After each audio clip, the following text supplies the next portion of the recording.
Good evening.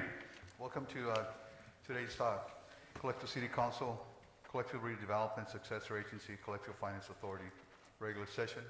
It is 6:35. A call to order, and I'll have a roll call. Councilmember Ureña. Here. Councilwoman Romo. Present. Councilmember Garcia. Here. Councilwoman Fernandez. Here. I, Mayor Javier Moreno, here. Okay, please stand up for a pledge of allegiance.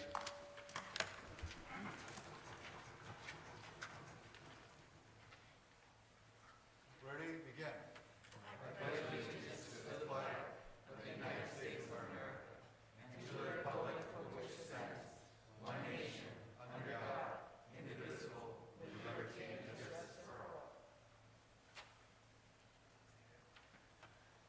And you would Mr. Stick. Sure. Ready? Together? We pledge to provide effective and efficient services in a courteous and respectful manner to improve the quality of life for all in our unique border community. Viva Calexico. And I'll do a small invocation. Please bow our heads. God of peace, we invite you to preside over this meeting. Even if we have different opinions, give us unity and spirit. Help us to each listen politely and others share their points of view. Help us to work as a unified team and combine these ideas for a great outcome. Amen. Please be seated.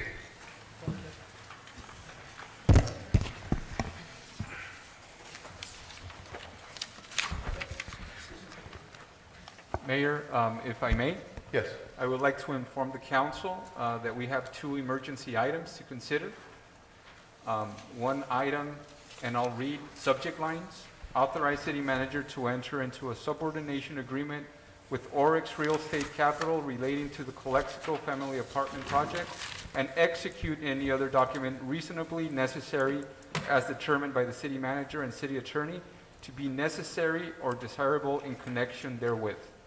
The second item is adopt a resolution of the City Council of the City of Calexico authorizing the city manager or his designee to execute Airport Rescue Grant Program offer agreement and/or any documentation pertaining to grant number 306-0034-022-2021 with the Federal Aviation Administration for the Calexico International Airport.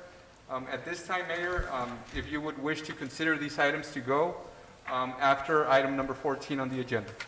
Thank you, Mr. Figueroa. Before I do the consent agenda, I'd like to have city attorney provide us with the closed session.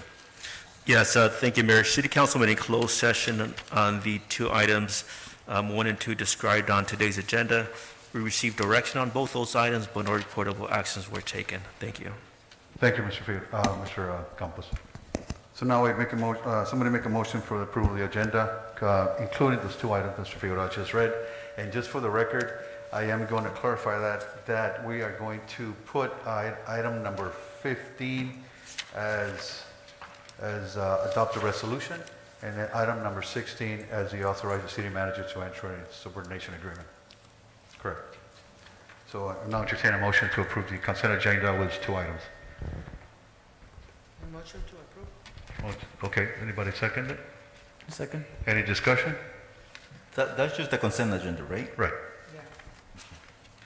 No, it's all This is for, I think that was to approve the agenda with To approve the changes. agenda. Yeah. With the To approve the agenda, not Right. that just, so, there was a first, right, already? Yes, first and second, and then discussion. Okay, discussion then, I would like to, pull item number 12. Okay.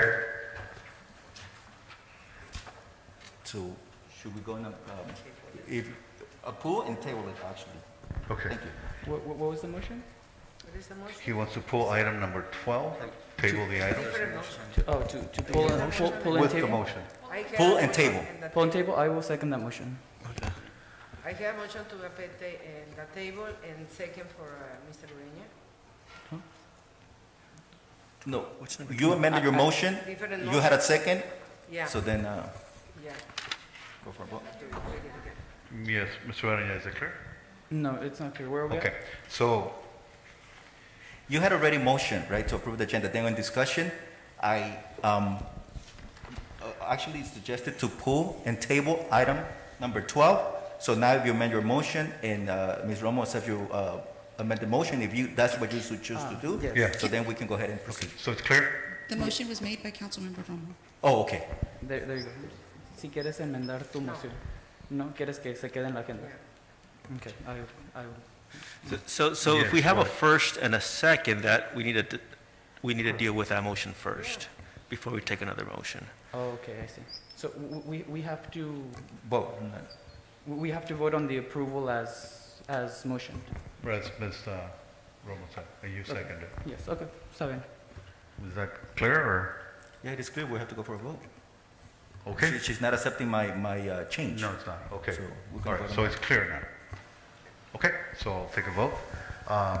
All those in favor? No? No, because she wants to keep her motion as is, without my suggestion to pull the item and table it. Right. So So you is- say no, Ms. Fernandez? No. No? I say no, and you? Ms. Romo? Aye. Aye. So motion's denied, 3-2. Okay. All right, so, Okay. New motion? So, Other I motion to accept the agenda tabling item, pulling and tabling item number 12, And including the emergency. including the emergency. including, yeah. Anybody second that? Second. So Ms. Fernandez, second. Any discussion? Right.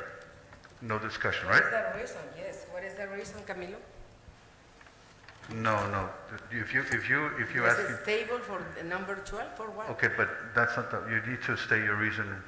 Discussion is you need to state, it's a question you gotta ask, in other words. Okay, this is, So what is the reason you're proposing or stating? okay. it's, I mean, you have first, second, you can deliberate. I choose not to, Second and the second.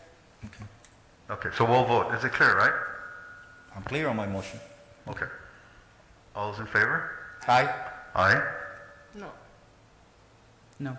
Okay, motion's carried, 3-2.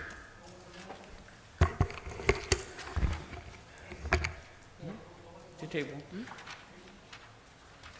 Okay, moving on, we have now presentations.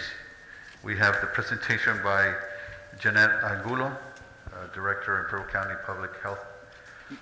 Mayor, if you allow me, I was notified that Ms. Angulo is on her way down. So if it's okay with you and the council, we can proceed with the following presentation while she gets here. Okay, thank you. We'll stand by. She's here. Thank you. So next presentation is by Mr. Daniel Hernandez, Senior Resident Engineer, Caltrans, regarding project number 11-080284, State Route 98, widening between Ollie Avenue to 0.1 mile east of Rockwood Avenue.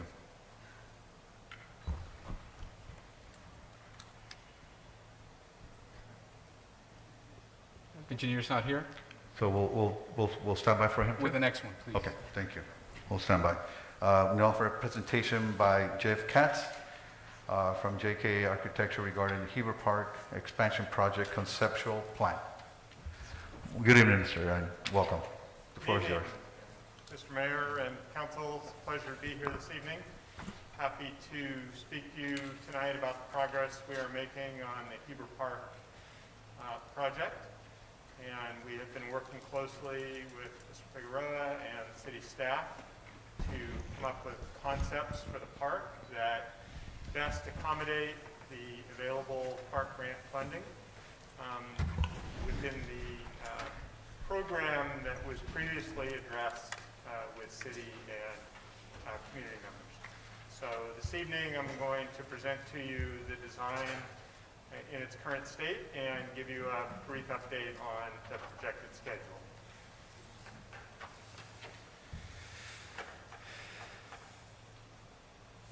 So just to get everybody oriented, this slide is the existing park. So on the left side or the north side of the area is existing Heber Park. Sheridan Street, which has currently been closed and dedicated back to the city, and then the vacant portion of the lot on the south side. So I give you that just as context for the next slide. We're going to go there for our proposed design. So we worked hard to try and maximize all of the park components and building components that we can get into this project for the available funds. So this plan generally shows the layout that we're proposing. The multi-purpose building is located essentially in the center of the site, and I'll be showing you more detail about that in succeeding slides.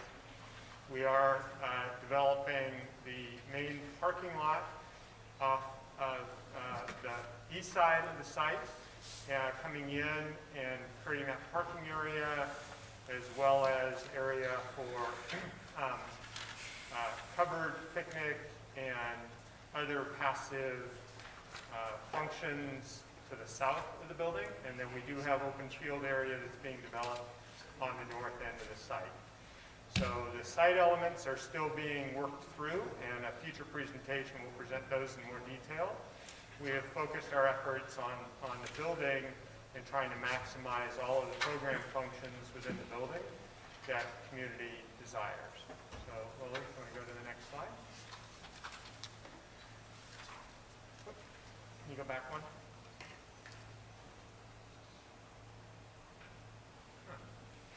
There we go. So this plan may be a little hard to read at this scale, but this is the floor plan that we're proposing for the building. The main portion of the building is the gymnasium. So this gymnasium will be large enough to accommodate a high school-sized basketball court. It will also be multi-use court, so it'll be striped for volleyball and badminton and pickleball, as well as the basketball. And we're showing that the gymnasium is wide enough to have bleachers there on the lower side of the court itself. Off of the main entry, there are public restrooms within the building, as well as a large multi-purpose room that can be multi-function.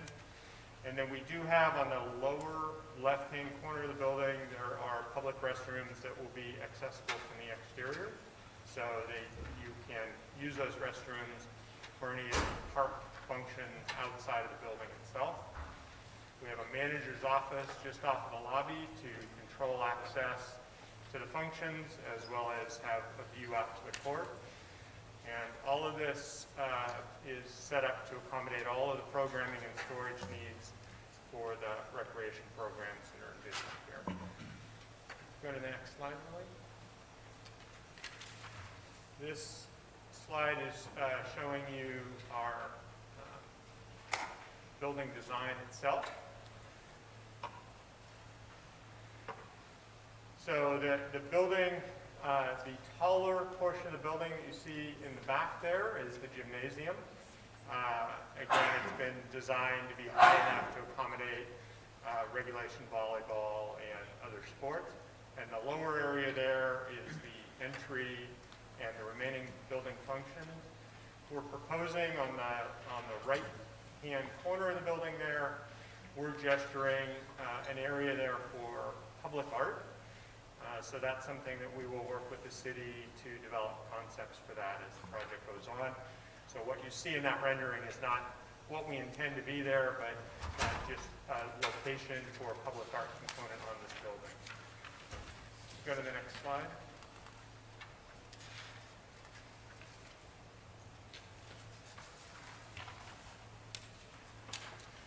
So the building is what is called a pre-engineered metal building. So we've utilized this building type to maximize the functionality and minimize the cost for the building itself. It has concrete block around the lower portion of the building for durability. We are using translucent panels on the upper portion of the gym to get natural light into the gym. And we believe we've used a color scheme that's appropriate here for the city itself. Go to the next slide. So we are currently finishing up our schematic design package, which will be turned into the city next month. It will include the drawings you see here, as well as more detailed information for all of the building systems and a cost estimate. We have worked very closely on the cost estimate to make sure that we're presenting a project that can be constructed with the available funds. Once schematic design is complete, we will go through design development and construction documents.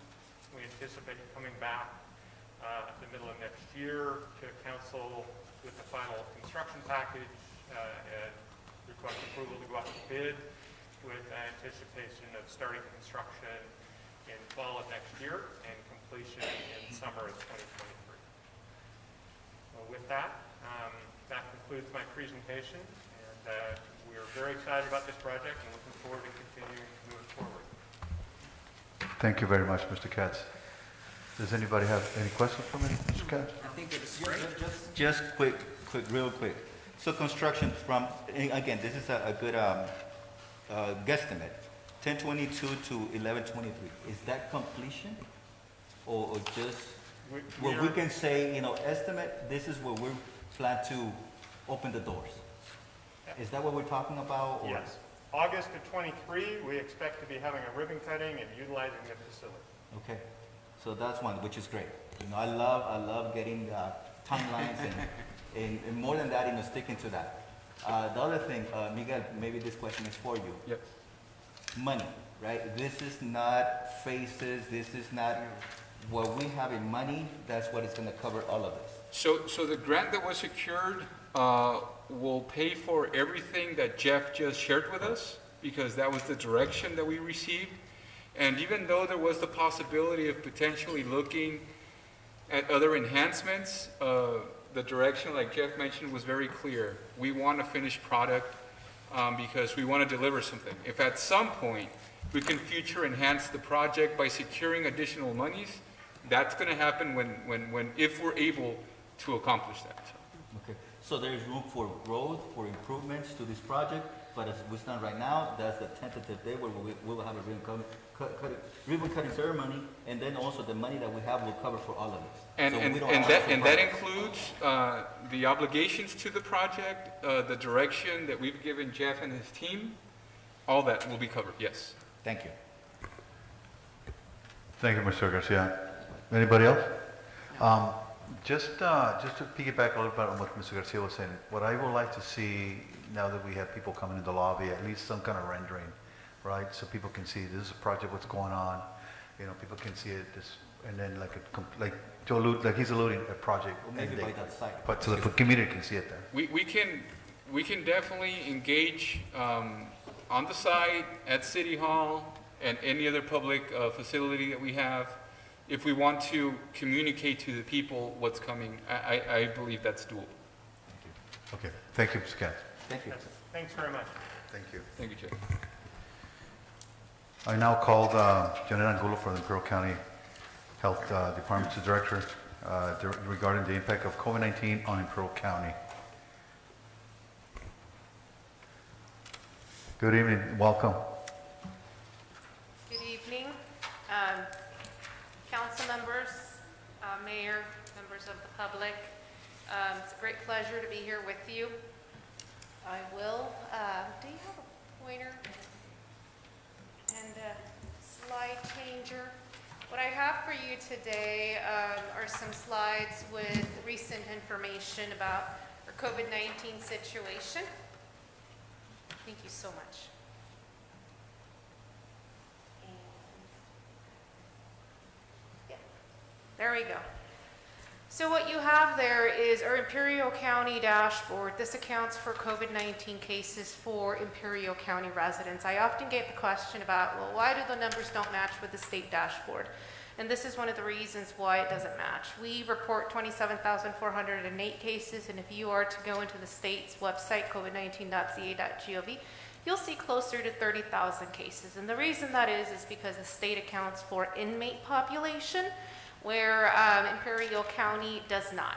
We extract information for out-of-country cases, out-of-county, and inmate populations. So this provides you with a better picture of what's truly happening in our community.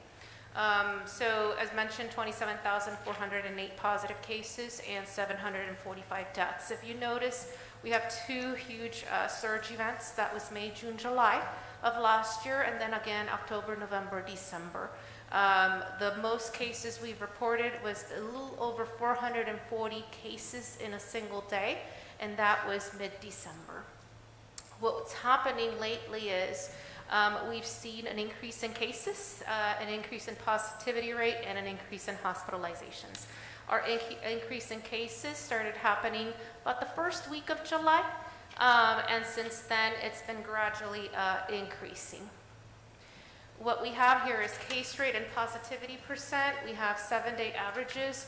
For us, it's important to understand what's happening in our surrounding counties because the activity in our surrounding counties impact us directly and indirectly, particularly when it comes to hospitalizations. And I do have some information related to hospitalizations in the next slide. So in the last 2 weeks or so, we've seen a great increase. And you have the information for California, San Diego County, Riverside, and Imperial County up in the screen. If you notice, early August, we were reporting 17.5 cases California statewide per 100,000, and currently it's 26.6 cases per 100,000. San Diego is currently reporting 34.5 cases per 100,000, Riverside 33 cases, and Imperial County just under 12 cases per 100,000. So if you notice, increase for our surrounding counties and the state of California in general. What we're seeing as far as positivity percent, and in California, it's a slight decrease statewide. California is reporting a 6.1% from a 7% about 2 weeks ago. San Diego County, it's a slight increase of 8.9% from 8.6%. Riverside, a slight decrease, 11.5%, and Imperial County, 11%. For us, and over the past few weeks, it's been a gradual increase in positivity percent. And if you remember the color-coded system, which we're not functioning under, right, these percentages would put us in purple. And pretty much the entire state of California would be in purple given such increases in cases. Before I talk about hospitalizations, I wanted to, show how we're doing with the variants, and just to, in case you don't know how this is working or how variants are detected, we all go through COVID testing. The initial test where you get a result, you're positive or you're negative. Well, that sample collected then gets sent for further sequencing. And that's when these variants are identified. We have what we call variants of concern and variants of interest. And all that information is published in our Public Health Department's website, and it's updated once a week. So in this case, what I have in front of you is these are variants of concern that have been identified in Imperial County: Alpha, Beta, Delta, Gamma. And the first time we reported publicly was July 20th, and back then we had only reported 2 Delta cases. And the reason I highlight Delta cases is because that is the variant that is causing quite a bit of concern right now. It's more aggressive, the transmissibility, and it's just having a great impact in our healthcare system and in our communities. So in this last week, we reported 24 additional Delta cases, and so that brings our cumulative total to 46 Delta cases. So as more information is known, that information is being published and made available to the community. Hospitalized patients. For California, it has almost doubled in the last 2 weeks. We went from 3,720, and this is a 14-day average, to over 6,800 hospitalized patients. That's of great concern. San Diego, Riverside counties, the systems we depend heavily on when it comes to hospital and services, they've been greatly impacted. They went from 288 to 513 hospitalized patients. That's San Diego. Riverside went from 265 to 512. If you notice, Imperial County went from an 8.4 average to a 16.9. You have to keep in mind that our hospitals They're great hospitals. We have 2, but they're smaller hospitals, and there are only so many beds. And something I want to mention is that even before COVID, pre-pandemic, transfers are a usual part of, our activity in Imperial County because of different reasons. Individuals need different kind of care in different kinds of settings or hospitals. Now, we're having transfers, COVID and non-COVID, so that has never stopped. Again, it was pre-pandemic, it's still happening. Back in May, June, July, we had several hundred individuals transferred out of county, and this was as close as Southern California, but as far as our Northern California hospitals. Now, what you see here is the trend line pretty much for hospitalizations. This is California, and you notice there's a very sharp increase in hospitalizations. This is San Diego, same sharp increase. This is Riverside, same sharp increase. But then here's Imperial County. And if you notice, the line has been much flatter. This morning I was asked a question, and they said, Jeanette, could it be that there's just a delay?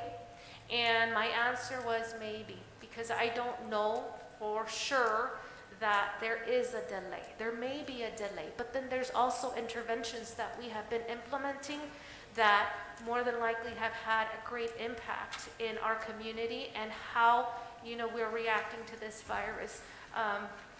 But before I go there, going back to, are we late? This is what happened back in May, June, July. When California was surging and when California's healthcare system was being devastated, here was Imperial County pretty much waiting. We were recording cases, but not as, fast as the rest of California. What happened was when California, the rest of California, started trending downwards, that's when our activity just spiked. And I say this, it might have been a blessing in disguise because at that time, additional beds in other counties, county hospitals were being freed up, which allowed for our families to be transferred out of county. They had a bed available. The concern now is if all counties surge at the same time, and that's why we keep a close eye on what's happening in our surrounding areas, our neighboring counties, again, because if those hospitals are saturated, then it's going to directly impact us in Imperial County. It's going to impact our families.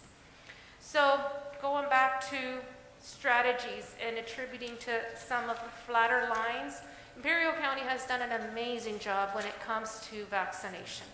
Our community, great response from our community, our healthcare providers, our vaccine providers, they've been out and about, thinking about, how to take this vaccine to them instead of the community coming to us, using non-traditional, settings, non-traditional,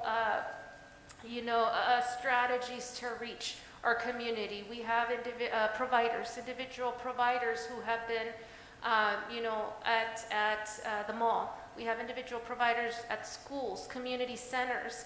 Public health was at a museum. If you didn't know, we were at a museum out at Ocotillo because, we needed to reach our community at churches.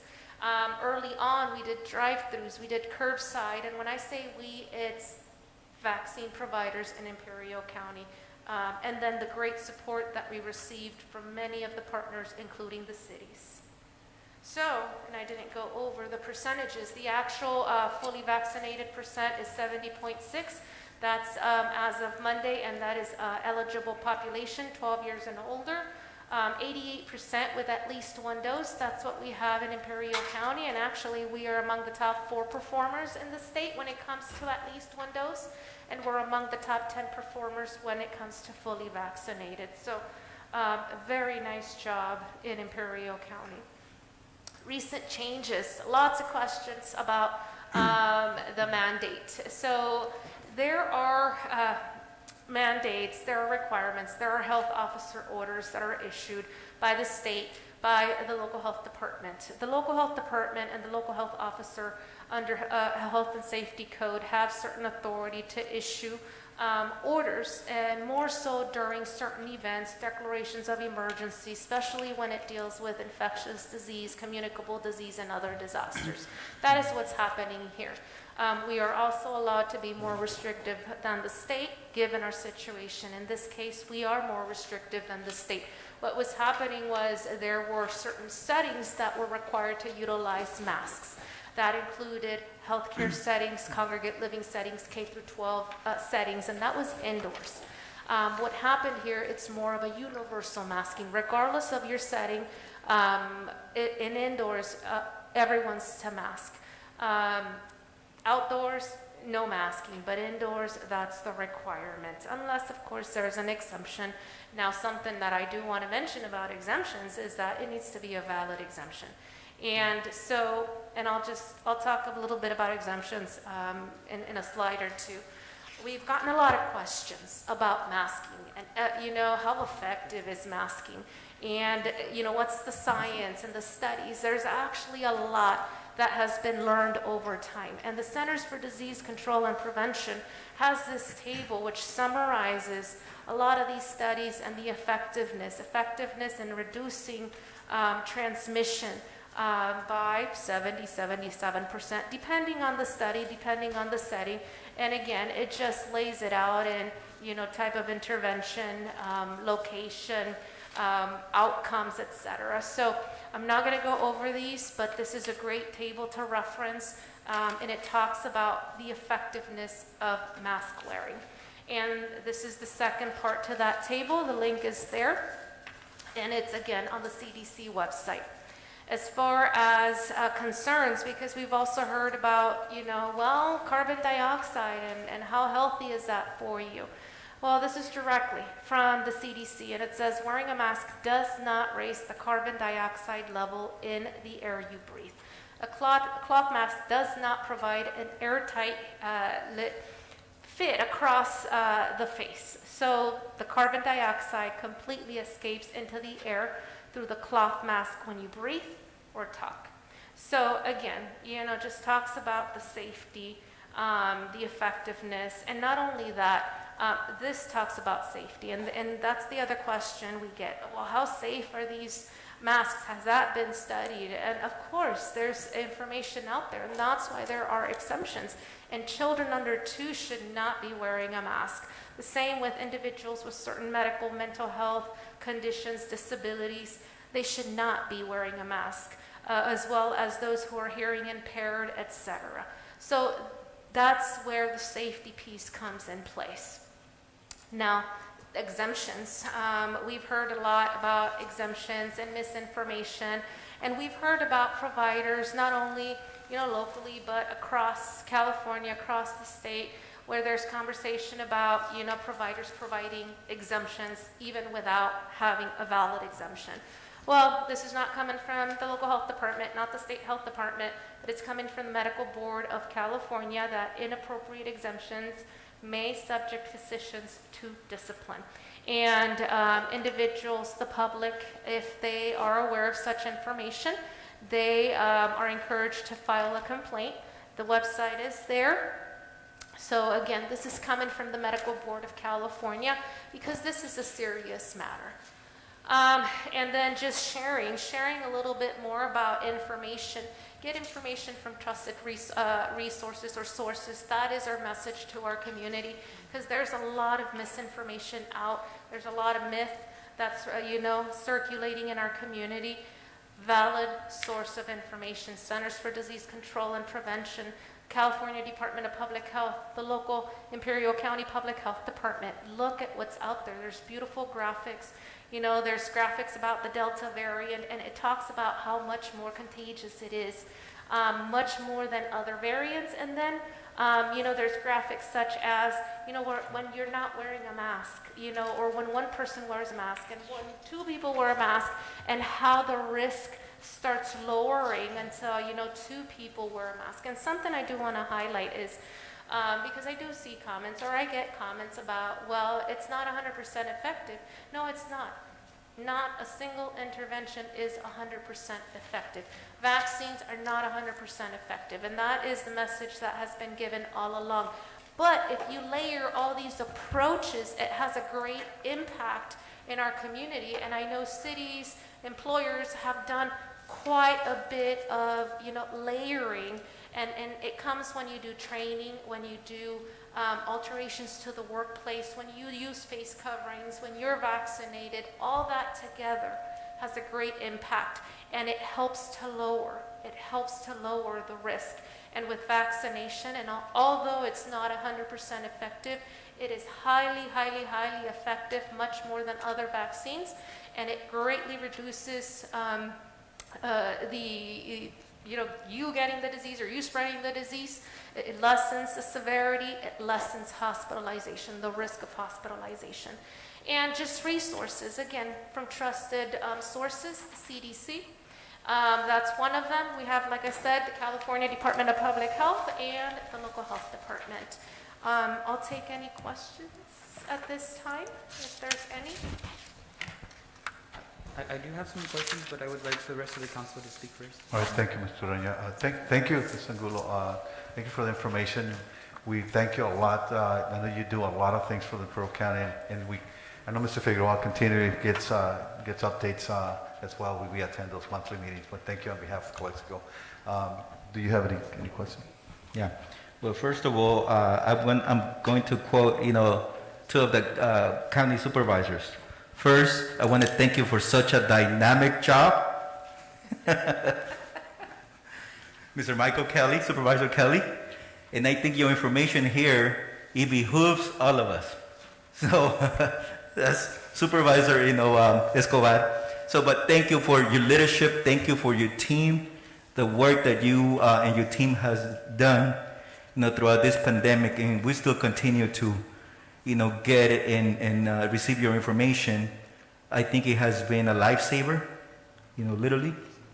And I think this is information that, again, saves lives.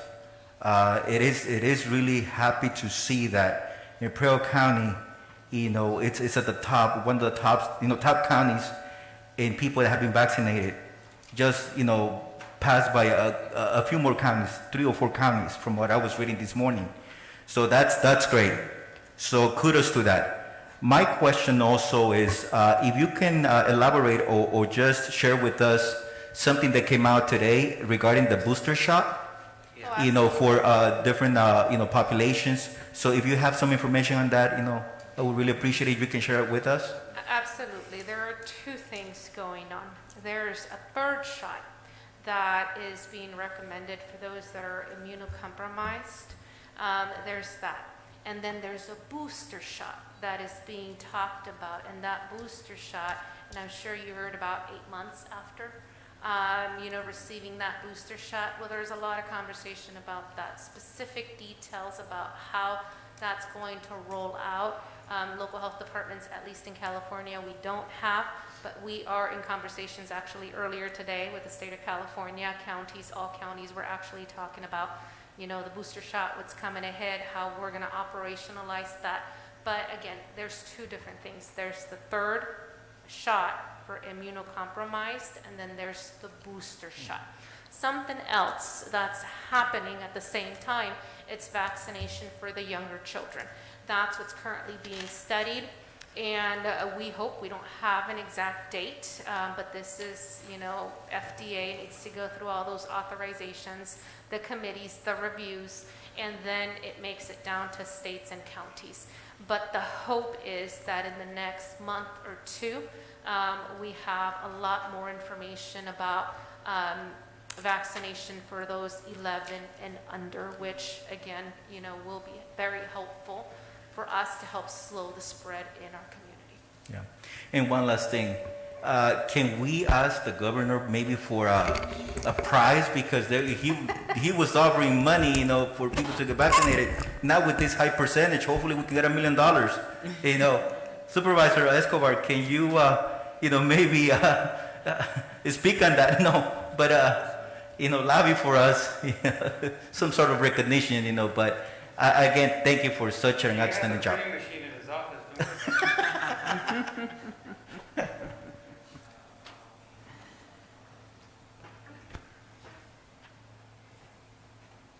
Supervisor Escobar asked me to share, updates and how often those are done, and it just depends on what you are looking at.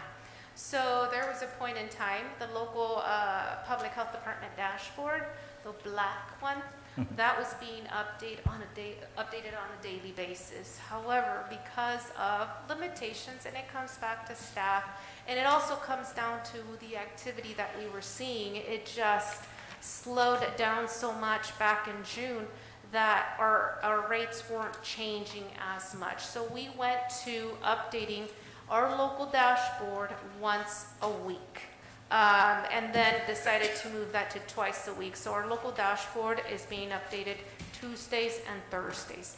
Our local case rate is being updated Mondays. However, for those of you that like to keep track of information, if you notice, let me see if I have these here. It's these. You'll see a link at the top of this slide. It's the covid19.ca.gov website. There's a lot of information in that dashboard. You can filter it by county. That's updated on a daily basis, and you'll find case rates, you'll find testing, you'll find the positivity percent, vaccination by zip code, just a wealth of information that anyone can access at any point in time, and the state does a really nice job in updating it daily. I'm sure they have a lot more resources than we do in Imperial County. Thank you. One other thing, this variant report. Oh, I need to click here. This one, that's updated once a week, and it's usually done the afternoon of Mondays.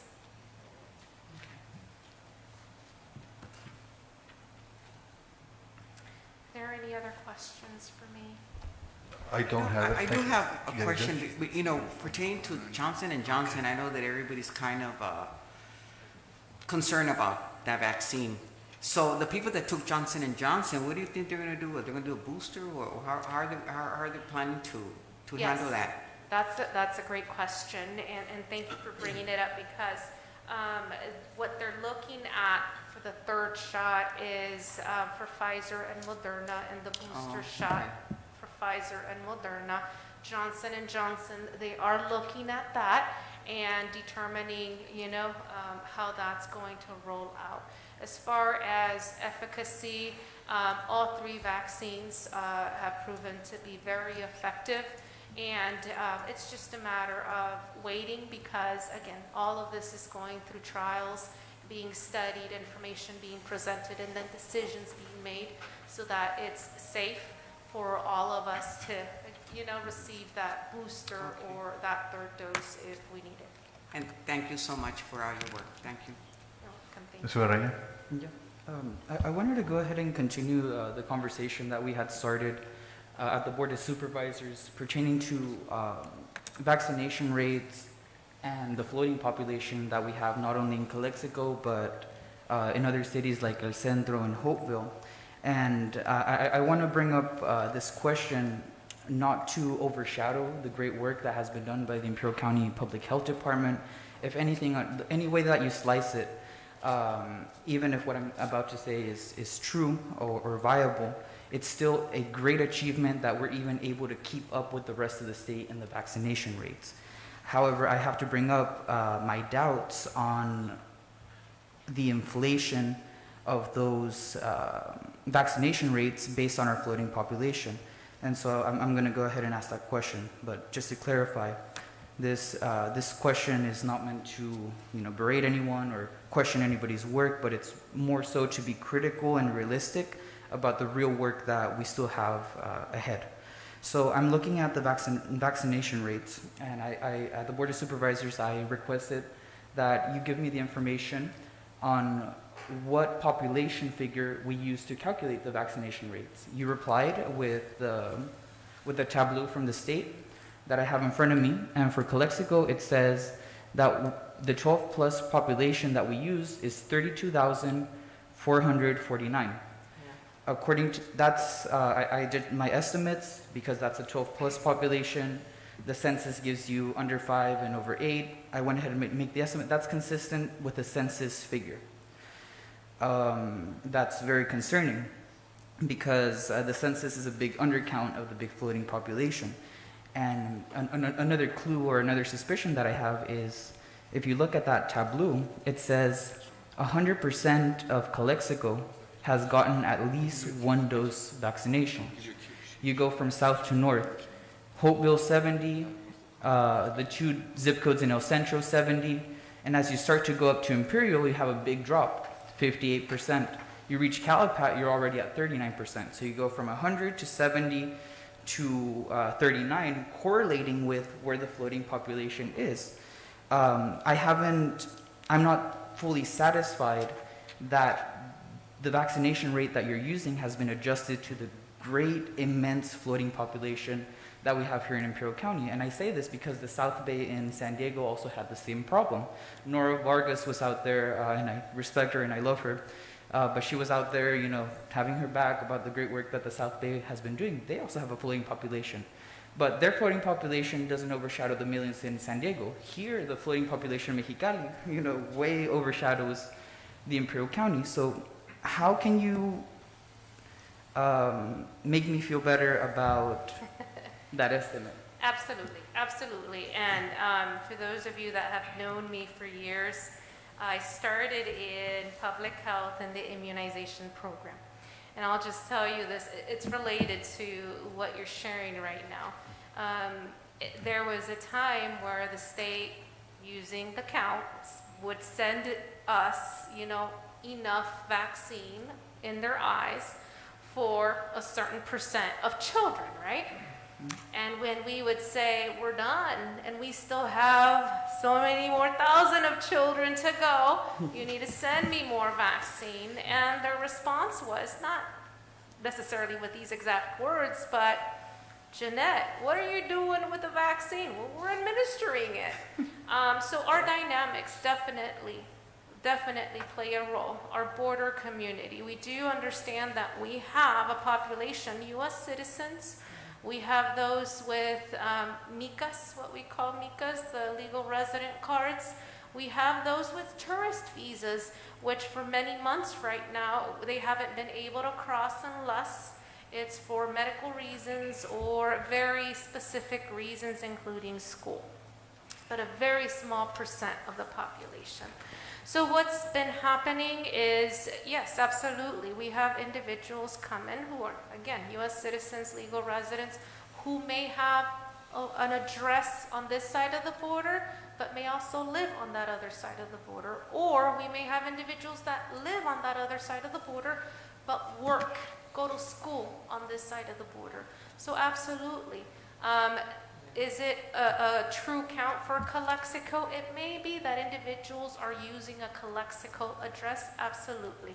And I think those are the dynamics of Imperial County. We've known them before the pandemic. We absolutely knew that that could affect our numbers.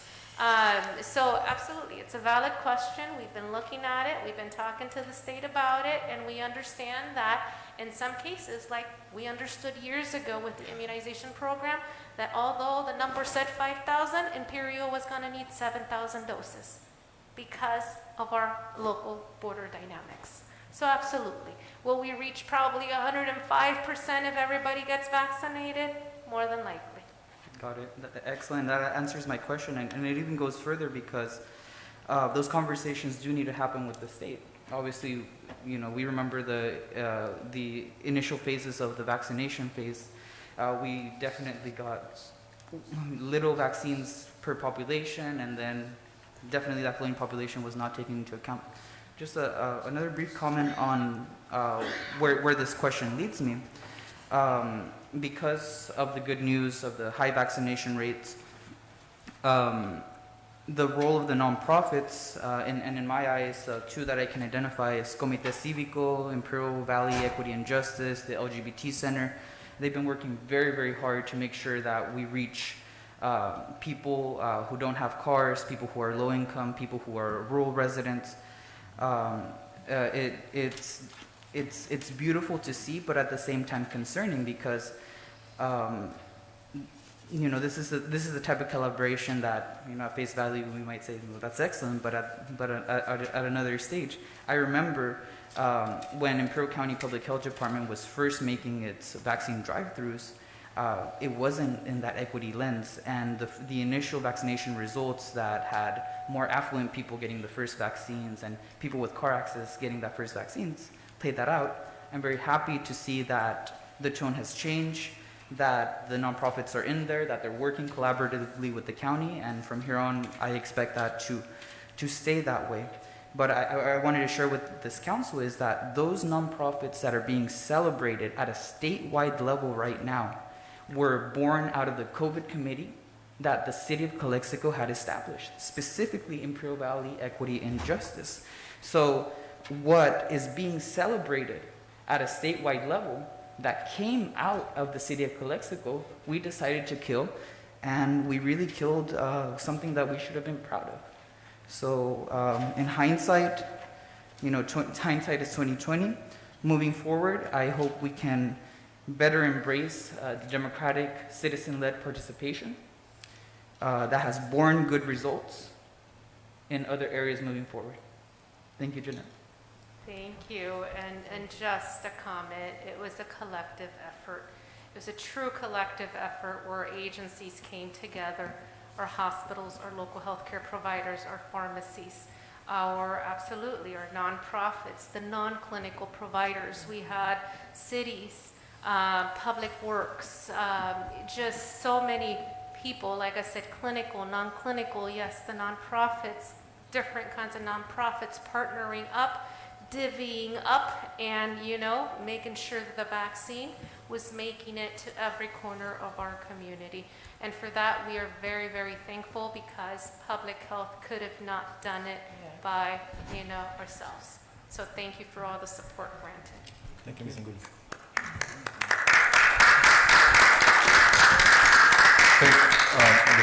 Hold on, I think we have Ms. Rome also. Sorry. Thank you, Ms. Angulo, for participating with us today. It's very, very important. In the community, the Calexico speak more in Spanish. Claro que sí. La comunidad de Calexico, las personas mayores, fueron bien atendidas, pero no fueron al 100% informadas. Cuando participaron estas non-profit que menciona el compañero Raúl Ureña, empezó a elevarse la vacunación.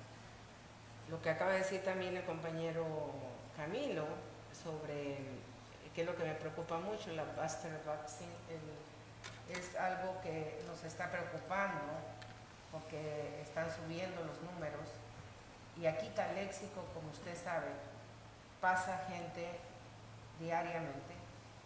Entonces es muy importante para nosotros su trabajo y el del doctor Manda. Okay, again,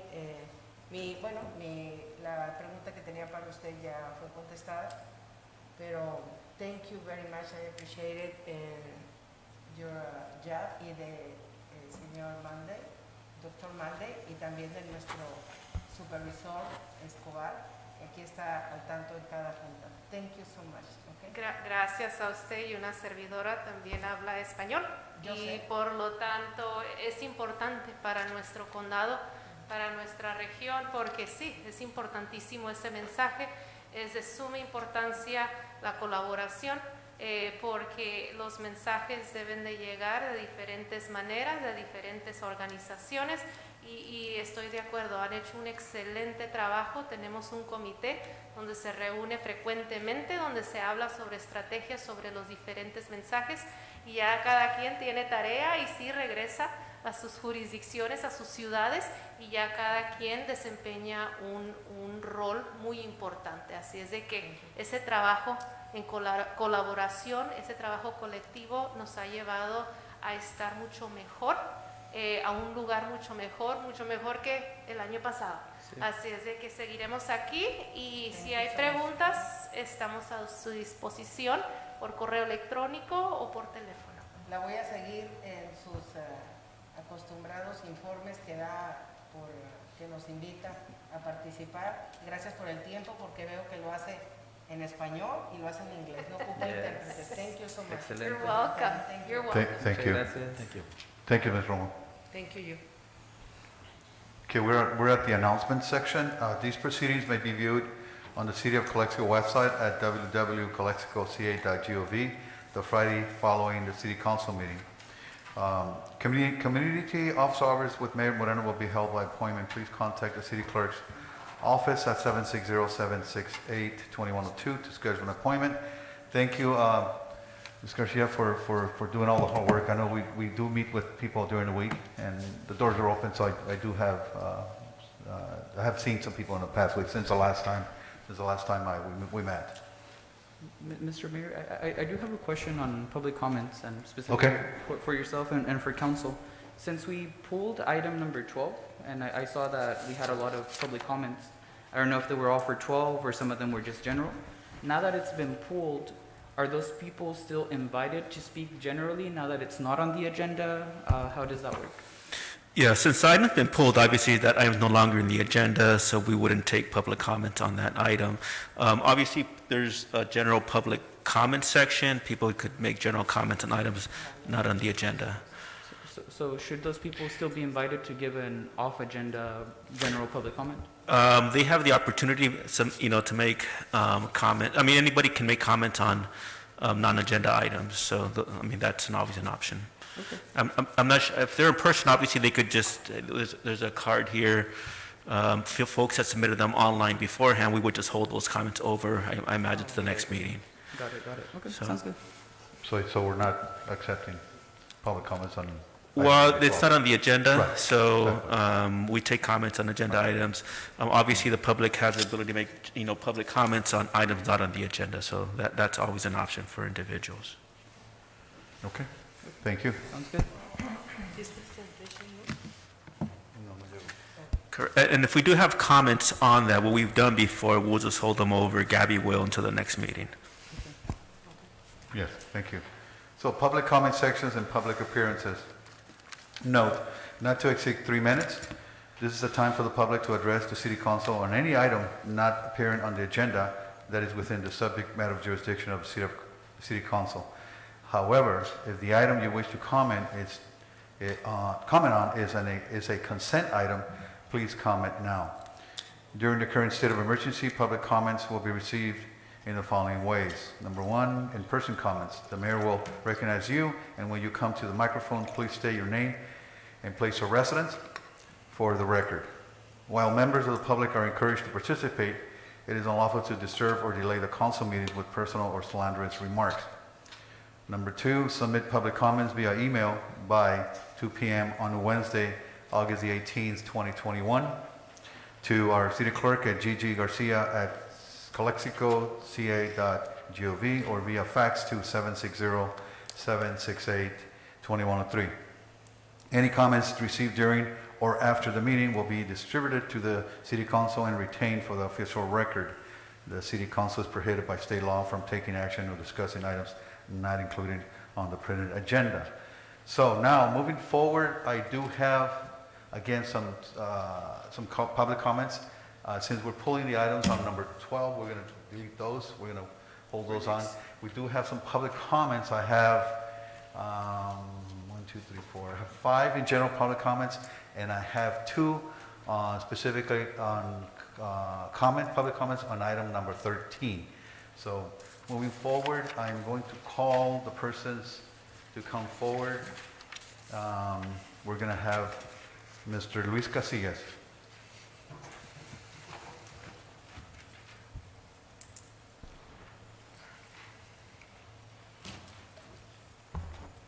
Good evening, members of the council. It's going to be quick and brief. I'm just here to thank the council members that participated in our invitation to our POA union meeting. We represent the 911 dispatchers and the police officers. It's been long overdue, and we really thank Mrs. Rosia Fernandez, Mr. Camilo, Mrs. Rome, Mr. Ureña. The only person that wasn't able to participate was Mr. Moreno. I did call you a few times. I contacted Gabby to try to get a hold of you. There's probably just a miscommunication there somewhere along the line. Our invitation is still stands, and hopefully you can come and address our association. They're ready to hear from you. They heard from the other 4 council members. It was great dialogue, a lot of positive feedback from all members of the council, and we thank you very much. We know that we still have a lot of work ahead of ourselves, but one of the main important things, we go back to the staffing levels, and I won't take much of the time because my colleague is going to talk about the importance of the 911 dispatchers, as that we've been talking and harping on it, and recently they've hired some hunters, temporary employees, and that's just not the solution. Looking at the Calexico job opportunities posting online, why don't they hire any hunters, temporary employees for the water distribution operator or the water treatment operator or the administration assistant? That's actually a full-time position, and why do those jobs get filled with hunters employees? So the 911 operator dispatcher position is a very important position. They deal with a lot of sensitive information. There's credentials that my colleague will talk about. I just keep that in mind, and hopefully we can come to a resolution with the shortage that we have there. And going back, I know that item number 12 was pulled out of the agenda, but I'm against that. I think that any time that you have the community with another set of eyes and ears brings transparency, brings checks and balances to the table, and it involves the community. And they do it for free. So why not give them an opportunity to be part of their government? And so I'll leave you with that. And like I said, Mr. Moreno, I would once again invite you to come and share a little bit of time with us, and hopefully you can make some time for us here in the future, maybe next week or so, and I'll be in contact with you. Thank you, sir. Thank you. Thank you, Mr. Casillas. Next one, we have Griselda Gonzales.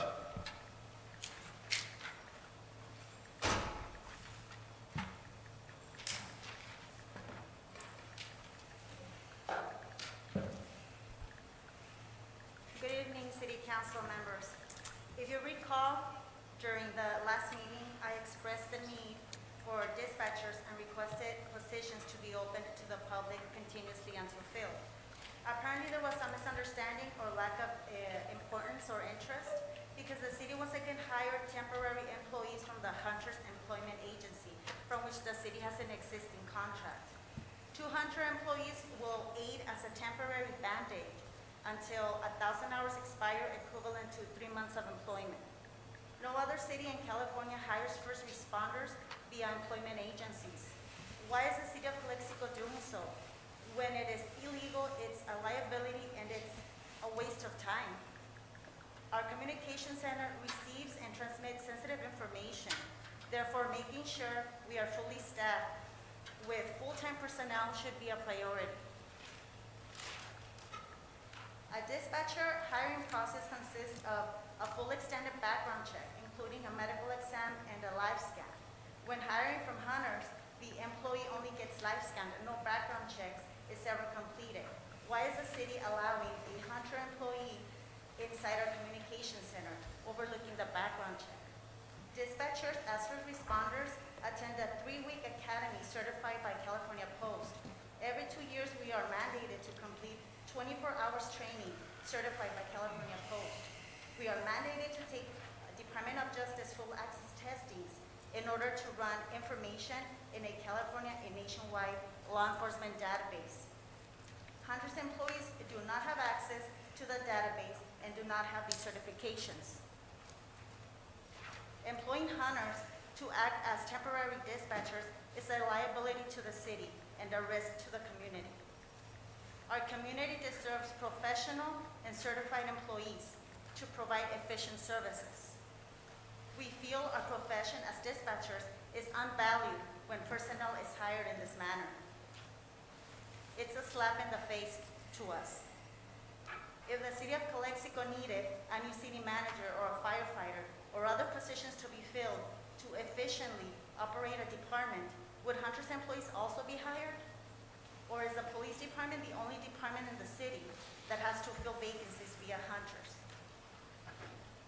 In closing, I want to address the importance of dispatchers as first responders. Stop hiring via an employment agency and allow qualified candidates to apply for a full-time position and undergo a complete background check. We appeal for a resolution to this matter that affects everybody. Thank you. Thank you. Next, we have Mr. Pete Rodriguez.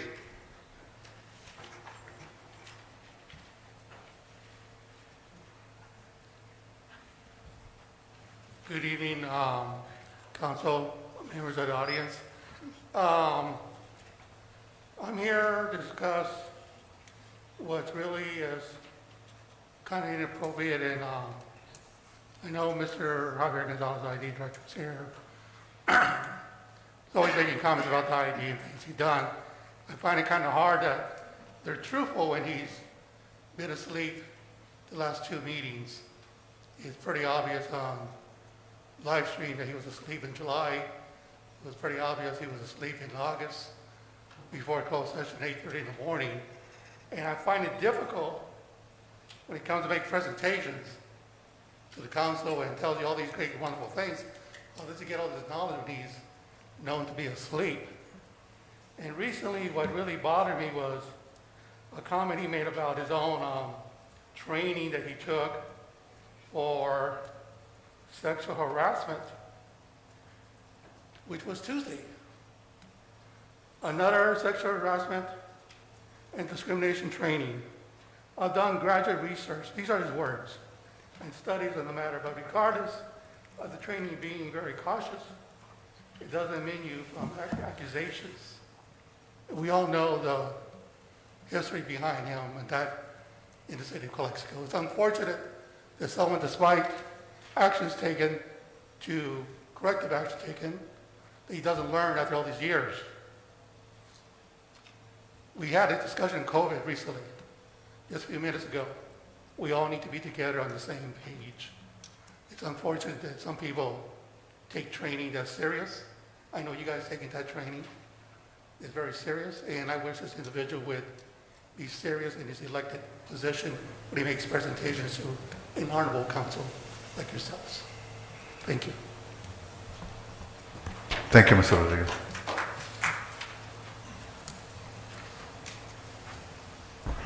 Next is Mr. Diego Rivera.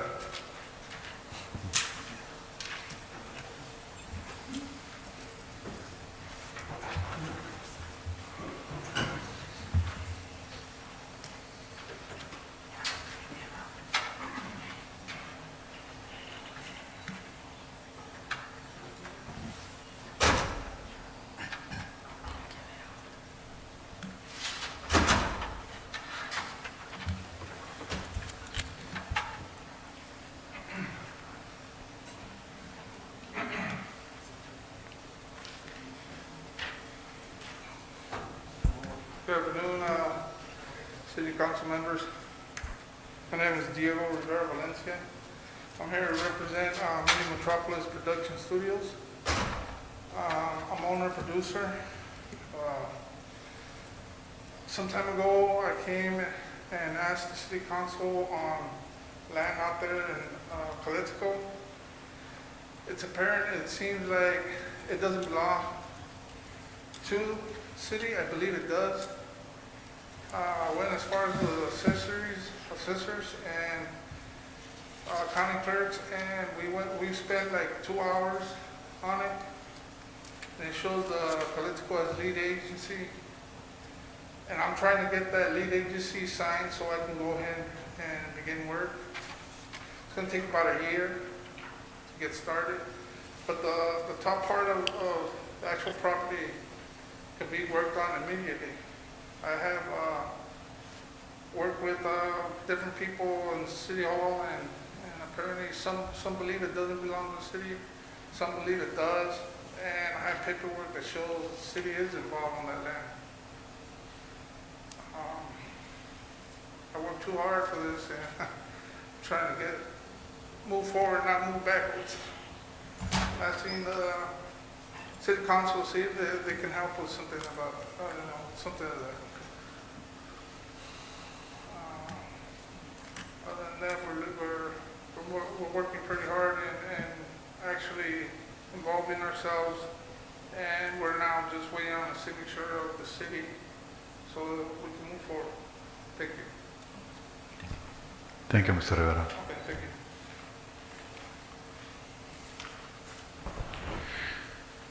So, as we know, when people come up here and make public comments, we allow them to also be online and express their comments online. And we do have a printout here today. I'd like to read this public comment tonight. This is from Liliana Hernandez. Dear City Council members, I have been a citizen of Calexico for almost 20 years now, and from all this time I have lived here, I have seen plenty of mayors and council members doing things that are wrong and that are good too. But from all of them, at this moment, City Council Ureña have been the worst. He had like a spoiled child that cries if he doesn't get what he wants. He goes and makes his videos where he calls for democracy, but the interesting thing is that he only found it on the things he likes. It reminds me of the metaphor about the cow on the roof. Nobody knows how she got there, and now they need to find a way to put her down to earth. So, for the rest of you, please keep working. The city has a lot of issues that need to be fixed with maturity and real work, not Facebook work. Thank you.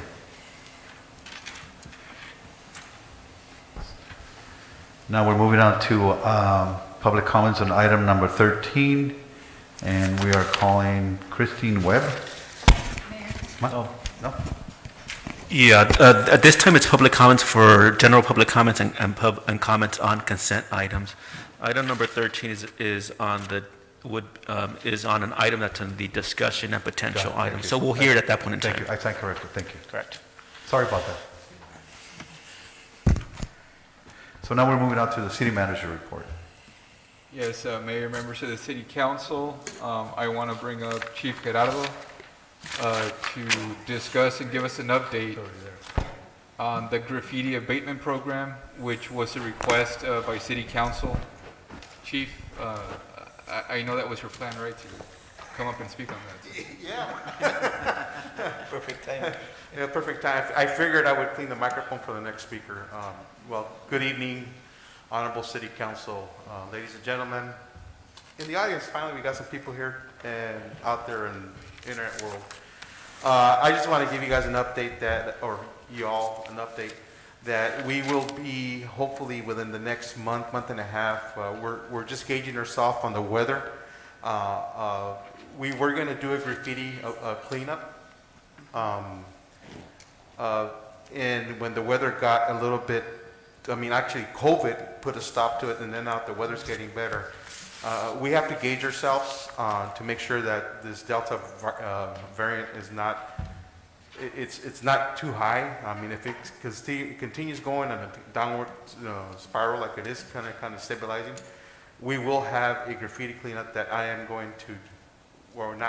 we as a department and as a city, with the help of some community members, social clubs, we will do and go around town. We'll get a list. We already had a list of places to go, especially the old Pizza Hut building in the downtown area.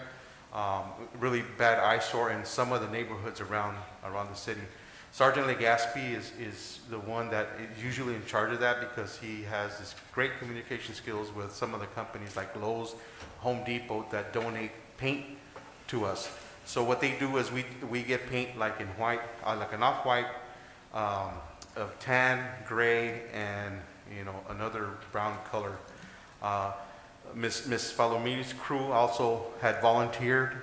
They were very excited. I had a lot of city employees that were going to do it on their own time. We were very excited because we haven't done one in a long time. So when the date comes, I'll give you all enough time. We'll put it up on our website through Recreation, through the City Hall, and we'll invite all of you. But if you do show up, please, I don't mind Kodak moments, photo opportunities. But I would better see some paint on you guys, and I want to see you guys either with a paintbrush and roller, because I have in the past had council members show up towards the end, or people running for office, and they just do photo ops, and I don't like that. So if you're going to go out there, get ready to work, and we'll try to get you guys going out there. Other than that, sir, that's all I have to report. Thank you very much for your support. Thank you, Chief. Thank you, Chief, for your kind words. I want to call up Public Works Administrative Manager Liliana Falomir. She has an update for us on the status of the work being done at Cordova Park. Good evening, Mayor, council members. As Mr. Figueroa mentioned, on July 28th, 2021, Romtech began constructing the restrooms at Adrian Cordova Memorial Park. They will be completed this Friday. City staff has already installed the irrigation system for baseball field 1, 2, and 3. We are currently requesting proposals to purchase the hydro seed. Also, we are starting to request proposals to purchase several accessories like the dugout benches and then hopefully some bleachers. So that's an update for the Adrian Cordova Memorial Park. Thank you very much, Lily. I also want to point out that our Public Works crews have been coming in at 11 p.m. and they've started to do, given that school is returning, a lot of the painting of the crosswalks on city streets, along with the curbs on the sidewalks. And I also want to point out that Caltrans, in the past days also, given that it's their right-of-way, Highway 98, they also painted the crosswalks there as we prep for this. So I want to thank our Public Works staff that are adjusting their work schedule to accommodate some of these things that we need to do. I also want to share with the council an ongoing item that you folks have let me know it's a priority. We had a conversation with 2 council members that expressed interest regarding the maintenance agreements with Caltrans for 111 and 98. I also had the opportunity to share with the 5 of you such agreements, some of them that date back to 1982. One of the things that resulted from that is the fact that we have on the east and west side of Calexico, the entry and exit points, we have some very old damaged Calexico signs. So we were just notified by the Department of Transportation that they have been ordered and that we expect them to be installed in December. The reason for that is because there's a back order on signs at the agency. So please expect that by that time, and we'll be keeping you folks updated. The other thing that also was important to us, and I think for me also one of the biggest priorities, and I know we share that sentiment, is the entry and exit points of Calexico from an aesthetic point of view. We want to make sure that at least when people come in, they see something that's full of life. In this case, if it's any type of plant scenery that we have. One of the things that we're also looking into is to make sure that we address the issue on the oleanders in 111, there on the divide between the southbound and northbound traffic. That's been something also that Ms. Falomir and I have been following up on, and we're seeking answers right now from Caltrans, right? Based obviously on the maintenance agreements. So we're following up on that as well. Same thing with Canal Park. For those that don't identify Canal Park, it's that strip of land between V.V. Williams and Edie on Highway 98. We know that's been a lingering issue that we all want to see get resolved. Again, given our communication with Caltrans, we've segmented a plan that's going to get us to hopefully very soon begin to address what we consider to be an area that requires a significant amount of work. With that said, I also just want to share with everybody that we continue to make progress on key items as it pertains to the city's partnerships with our higher education institutions. I am very happy to share that today. Ms. Liseth Legaspi, our library manager, and myself met with the current leadership of the San Diego State Imperial Valley campus stationed here in Calexico. We visited Carnegie Library because there is an opportunity for which we can partner and offer something else to our community through the Carnegie Library in San Diego State. Hang tight, more information to come on that, but I do want to share with the community and with the council that we're being extremely active in making sure that we tackle those opportunities. With that said, Mayor, that concludes my report. Thank you, Mr. Figueroa. Now we're moving on to City Council comments and or reports on meetings attended. Bernadette, do you have anything? I don't have anything. You don't? Thank you. Councilman Garcia. I just want to go back real quick to what City Manager Figueroa just shared with us. I know it was a very productive meetings with the staff, on the Caltrans agreements, on the plan of beautifying our city. I think that's part of it, and I think our all the entrances or exits, to our city. I think that's very crucial, and I'm glad to see that those are being addressed, and that we begin to bring life again to our city. So that's very important. Kudos to that. Thank you for that. Also, I'm glad that that the signs are going to be replaced and updated because our population needs to change. We're not happy, but that's not on us. With our numbers, but it is what it is. But at least needs to be updated. And then also, I would like just to suggest, Mr. Figueroa, and that's something that I share with you. If we can perhaps, as we start, changing the signs or looking into Caltrans, or maybe we can partner also with, some of the social service clubs to maybe, add, some of that signage. Who's here? I know we have Rotarians, we have, other clubs that are in town. Just to give it a different feel. I think that will add to the participation. And I know for a fact that Rotarians are very active in our community, and they have done some work, with the fire hydrants and other activities. So I think just getting them involved and reaching out to them, this is something that probably they can help us out. That's great. I'm happy to hear about Cordova Park. That we're moving forward. That's really exciting.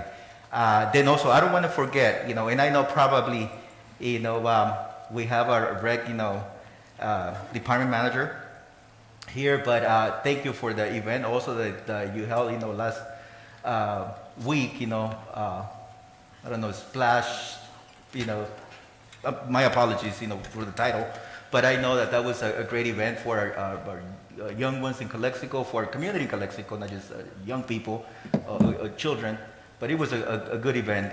Thank you also to the fire department. I know that their help. And that was great. Unfortunately, I couldn't go. I was in a meeting, but I did get to see some of those videos that were posted. So again, great for that. But it was great. It was very, very encouraging and happy to see those type of events. So thank you for that, and thank you to all. Thank you, Mr. Garcia. Mr. Orella? Sure. I wanted to go ahead and begin by clarifying my intentions. The vote to approve the agenda moved very quickly, so I just wanted to go ahead and clarify the intentions behind my vote. For me, I'm very much indifferent whether item number 12 was voted right now or in the next meeting. If it was up to me, ideally, I would not like the item to come back because I have reason to believe that the community does not want it, but that's very much separate. My main concern was if the item was pulled and tabled, that those 7 people, I think, or 8 people that requested to comment on it, would lose that opportunity, and maybe they would not be informed to come back. And so, just to give you the understanding that I'm indifferent. It's a very good motion, very honorable motion, so that there's no misunderstanding, that I'm not trying to be divisive here on that vote specifically. I went ahead and had a meeting with the Police Officer Association leadership, as did with Ms. Romo and as did Ms. Hernandez and Mr. Garcia.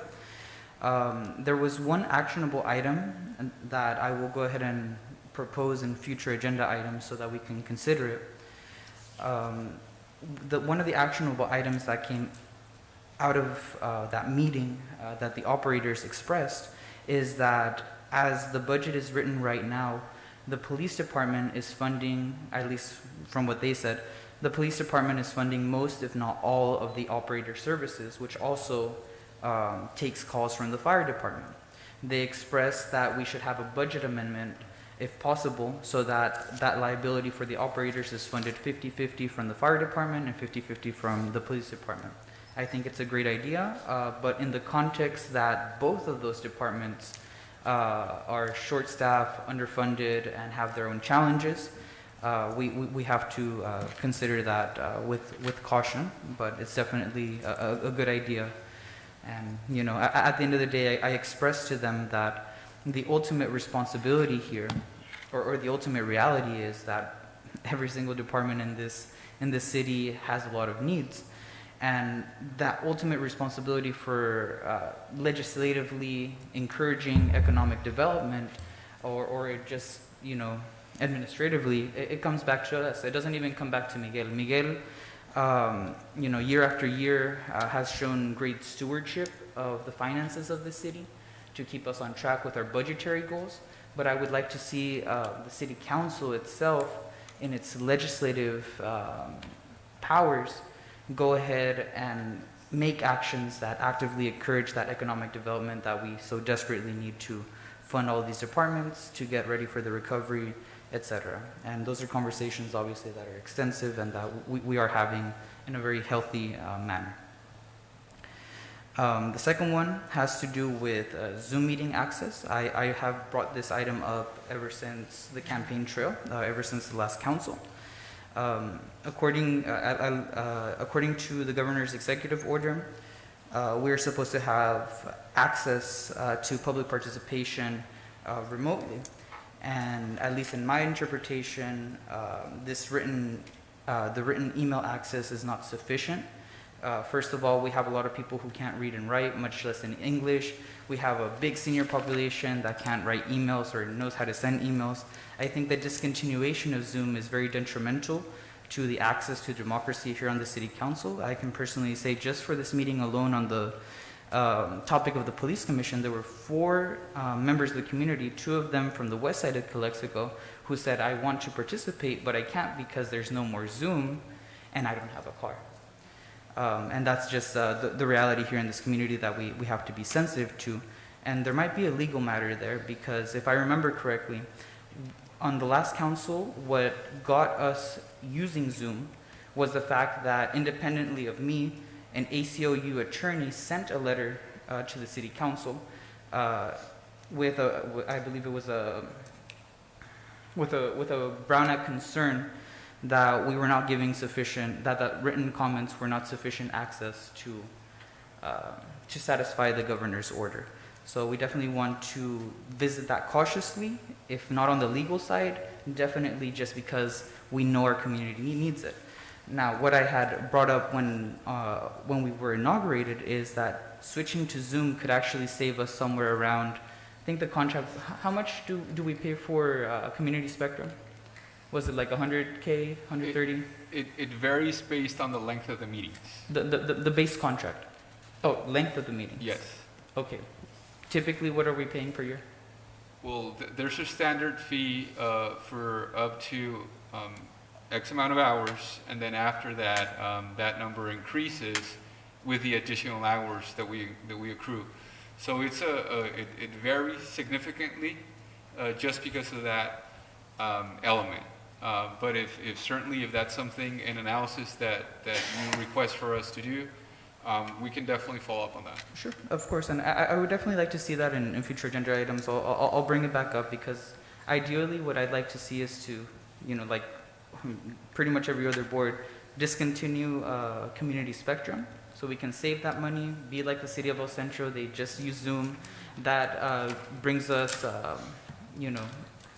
has greater public participation because the people can actually talk to us through Zoom in a way that they can't through community spectrum. And, it could free us up a good, something $1,000 for the consideration of this council. Thank you.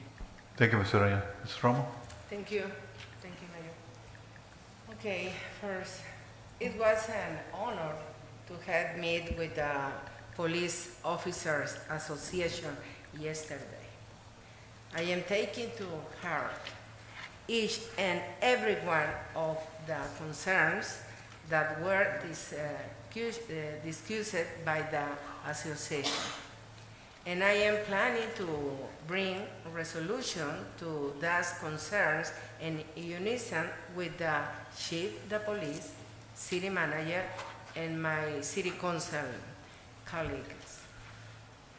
And second, today, along with my colleague, Mr. Raul Ureña, we visited the police 911 dispatch department and heard some of their feedback.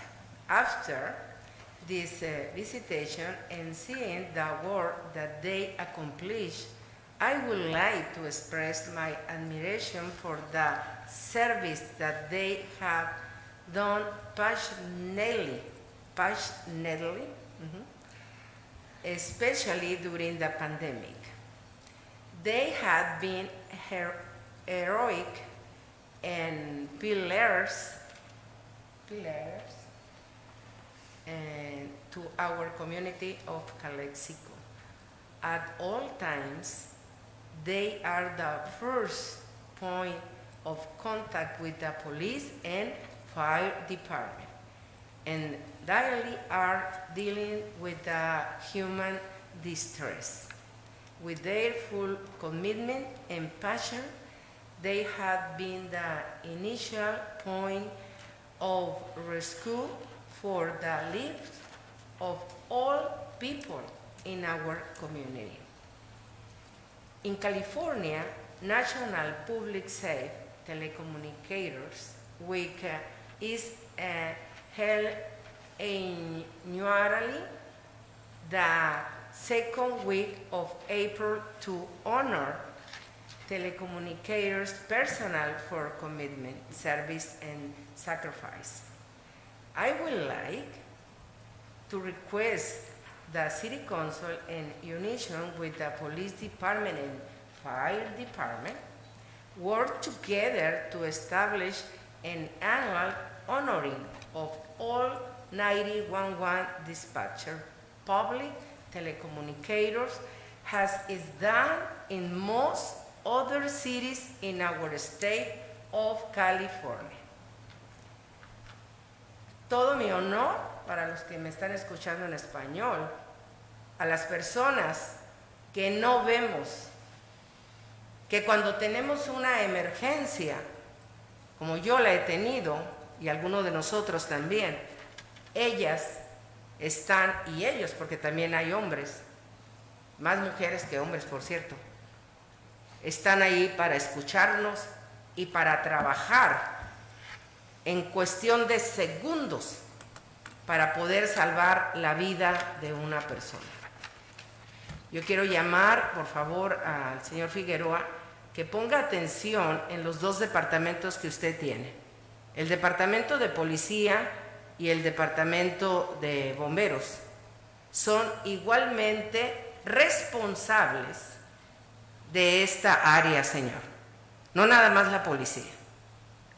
Porque estos operadores del 911, que tienen muchas necesidades, no tienen ustedes idea, tienen la obligación, estos dos departamentos, de apoyarlos. Obviamente usted.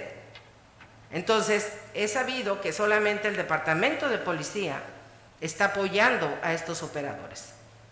Entonces, aquí debe de ser los dos, darles el honor que ellos merecen y todo lo que ellos necesitan, porque gracias a esta área que no dejaron de trabajar 7 días, mayor, a la semana, 24 horas. Ahí estuvieron, y hasta enfermas, tomando llamadas en todo el tiempo de COVID hasta el día de hoy, y siempre lo han hecho. Thank you very much. Thank you, Ms. Romo. And on that note, Ms. Romo does bring up a very important point in terms of the recognition Yeah. that is deserved, and which happens every year, but it does merit that we have a conversation as to how we can raise the bar even more. Okay. Thank you. So thank you, yes. I have 3 comments. So I met with Yesenia Campos from the Calexico Unified School District, the adult education program for the Robert Morales Center here in Calexico, and they're going to celebrate their 100th anniversary on or about October or November. So we met on that and looking forward to have some kind of acknowledgement, maybe a recognition in City Council. The other comment I have is also Casa Alegría. I know that the business Casa Alegría, but actually it's Alegría. It's an adult daycare center, healthcare center here in Calexico. They're also having their 20th year anniversary, and they also request that they can recognize also. So we're going to accommodate that organization. They do a lot for senior citizens here. The other is the last comment I have is I was invited by Recreation Department Manager Norma Gerardo to an event here at the Carmen Durazo Center to speak a few words on behalf of the city on the programs that they come to an end at summer ends. For me, and I say this to the council members here, is that I had the opportunity to be there and watch how the programs, especially the dancing, the art, what they do there. I think we don't do enough to promote that in the city. And for me, it's really sad that I'll sit there and they have all the parents, everybody. It's a community effort. Thanks for the Recreation Department putting that together. But I think we should next time around perhaps look ways to fund those programs so they won't be shortchanged. I think it's very important. We all know we do it for the senior citizens. We do hard for that, but also the smaller generations are also important as we go along. So those are my comments. Thank you. Moving on, the consent agenda. I make a motion to approve the consent agenda. Okay, anybody second? Second, Mr. Camila. Any discussion? No discussion? No, no discussion. All right. All those in favor? Aye. Aye. Aye. Okay, motion carried 5-0. Thank you. So we now have items pulled from consent calendar for discussion. We did pull item number 12. We tabled that. Number 9? We have number 9, adopt a resolution designating all city employees who worked during the COVID-19 pandemic as eligible workers performing essential work pursuant to the American Rescue Plan Act. Mr. Figueroa? Absolutely, Mayor, City Council, members of the community. One of the steps that we need to take in order to comply with the American Rescue Plan Act as we look forward to implement the resources that have been allocated to the city of Calexico is defining who is qualified or who is defined as an essential worker in the city of Calexico. Let me give you a couple of important facts behind this. There was a substantial amount of research done with the assistance of legal based on the guidelines that ARPA allowed for municipalities, county governments, and state governments. With that said, one of the things that we defined was the fact that essential workers are those that came in during the lapse of time from March of 2020 through June of 2021, which is the gap of time that ARPA allows for the elements to be used that money for. So with that said, we did have a good number of obvious workers in Calexico at all departments that came in and stood at the forefront of continuing to provide city services. With that said, the recommendation that you have here before you is that permanent full-time and permanent part-time workers be considered across the board essential workers. In other words, everybody that is on city payroll should be considered an essential worker. We're not discriminating, we're looking at everybody across the board.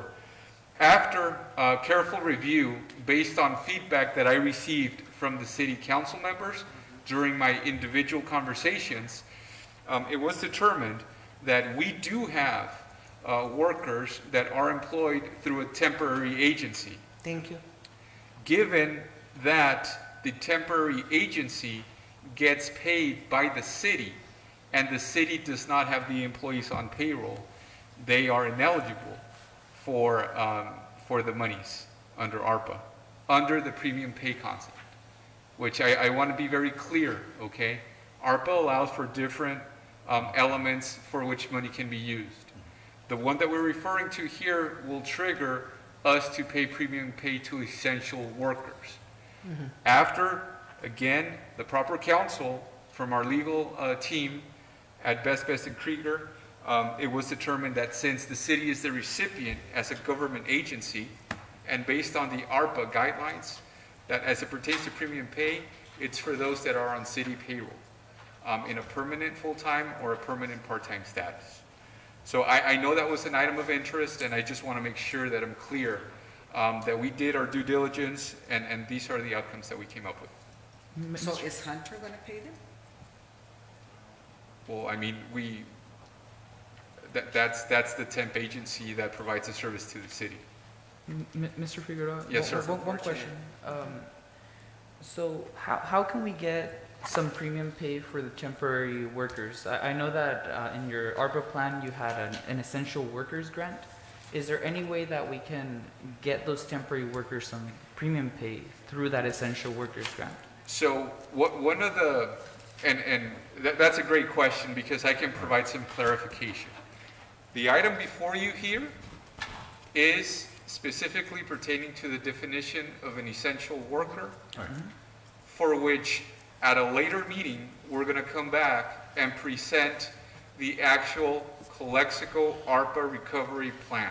Okay. Meaning that there are going to be all the elements that based on your feedback, that based on what my department heads are telling me, we're going to present as our plan for ARPA money.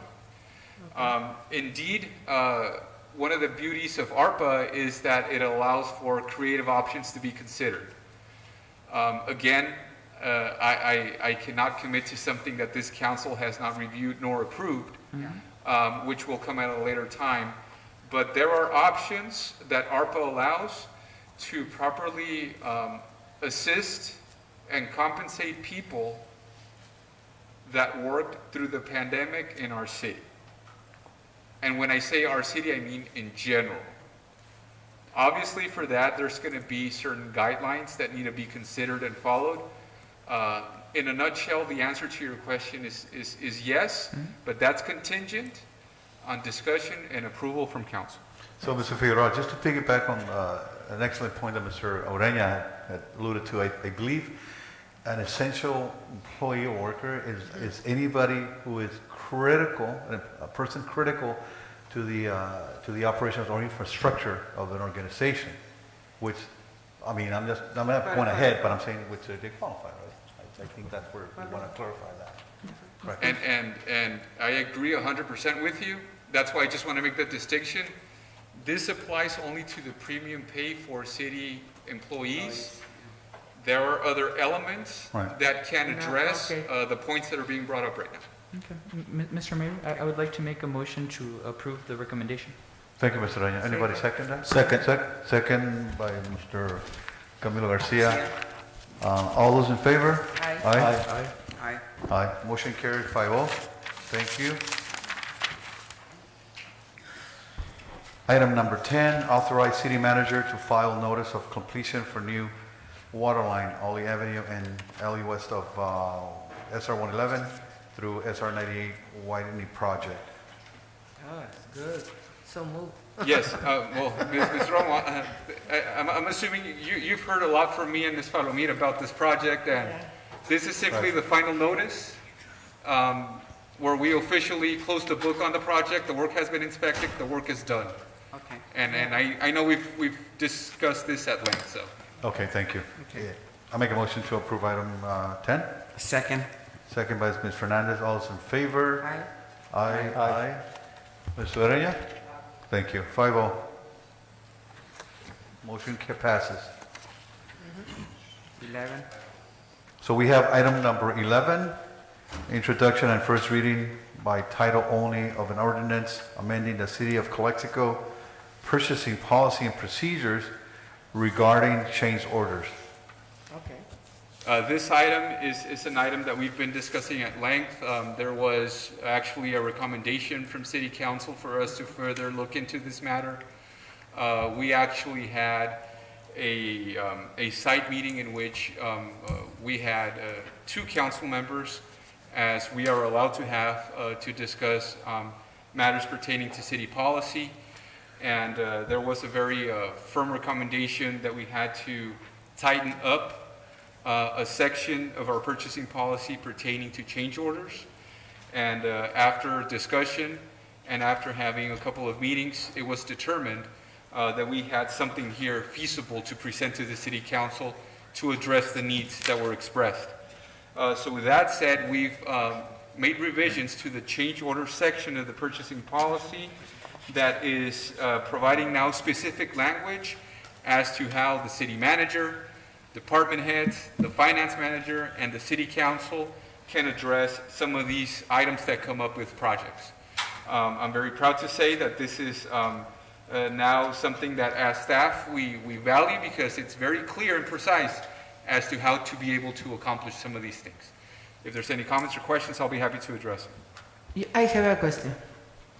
What is your opinion with this amendment and the Ms. Falomir? I think at the end of the day, like I mentioned, it's always good to update policies. And if sometimes we have vague policies that can be interpreted in different ways, by doing what we do here, we're able to be specifically in knowledge of what can and cannot be done. So I feel that this is a step in the right direction to make sure that we, and myself as an administrator and my staff, know precisely where we stand on how to act when these items come up. Okay. And I just want to also make a comment. I think this is something that I pointed out, and I think this is just moving in the right direction. Yeah. This is just like City Manager Figueroa mentioned. This is just to provide direction, to make direction clear, and to also, why not, accountability. I think that's part of that also. This is in no way, shape, or form something that will lead to any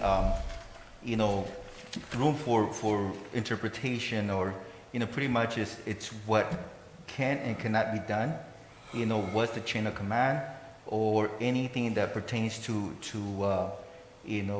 purchasing and procedures. But in this case, I think what was clear and what was made clear is that change order language, which I'm very happy that we had the discussion. It was very productive, it was very healthy. So, and I look forward to continue to, help in this direction. Thank you. Thank you, Mr. Garcia. Anybody else? I have a brief comment. I would just like to applaud Mr. Garcia's advocacy on this particular area of administration, which is purchasing orders and change orders. Is not only very honorable, but it's going to be key to solving something that has been wrong for Calexico for many decades in our public administration. I really hope it brings transparency, savings, and what we need to make sure that our public finances actually bring the services to the people of Calexico. Muchas gracias, señor. Thank you, Mr. Reyes. Ms. Romo, no? You? Okay, I make a motion to approve item number 11. Second? Second. Second by Mr. Garcia. All those in favor? Aye. Aye. Aye. Motion carried 5-0. Thank you. 13. City Attorney, are you Got- going to read the title? Thank you, City Clerk. That was moving to the next item. Yes, the title of the ordinance is an ordinance City Council, City of Calexico, California, repealing Calexico Municipal Code Chapter 2.5. Excuse me, wrong ordinance. Okay.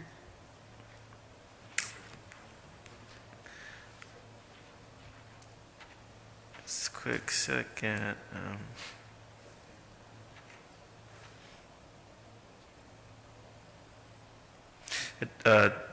Correct now. An ordinance City Council, City of Calexico, California, amending the City of Calexico purchasing policy and procedures regarding change orders. Thank you.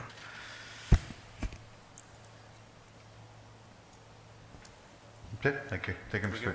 Campos. Thank you. Okay, moving on to item number 13, zoning determination that a 70-foot macro cell tower is not considered a public facility in our zones for the reasons described in the zoning determination report.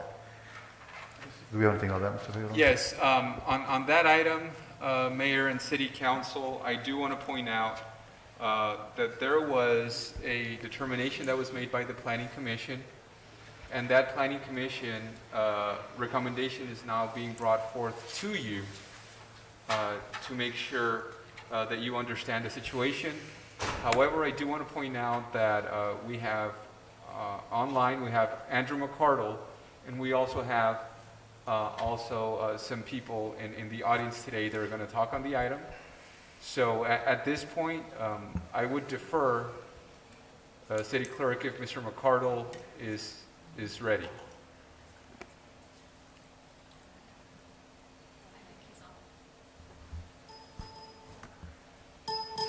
Does council have any specific questions on this item? There was a determination by the Planning Commission that there's not a similar use between the 70-foot micro cell tower being considered a public facility in our zone. That was staff determination. That was the recommendation as well of the Planning Commission, and that's a recommendation that's being made to the City Council. Okay, thank you. No specific question, just a brief and general comment on the matter, if I may, Sure. Madam Mayor, or Mr. Mayor. Yeah, and I do have my our telecom attorney on the phone, but I think we're having some little, well, maybe we can hear if there's specific just questions a as to. comment. No worries. Oh. Yeah, just a brief comment.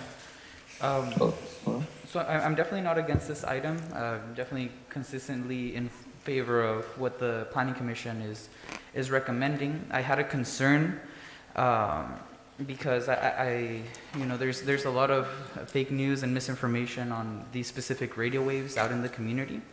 In my opinion, they're not harmful. I don't think the community is aware of just how much radiation we already have in our residential areas. There's already 4G LTE towers, there's 3G towers, there's all the Wi-Fi devices.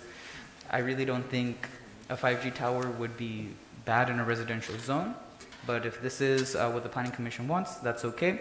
But I did talk to City Manager Figueroa to make sure that if we approve this, that we have some kind of process or some kind of designation.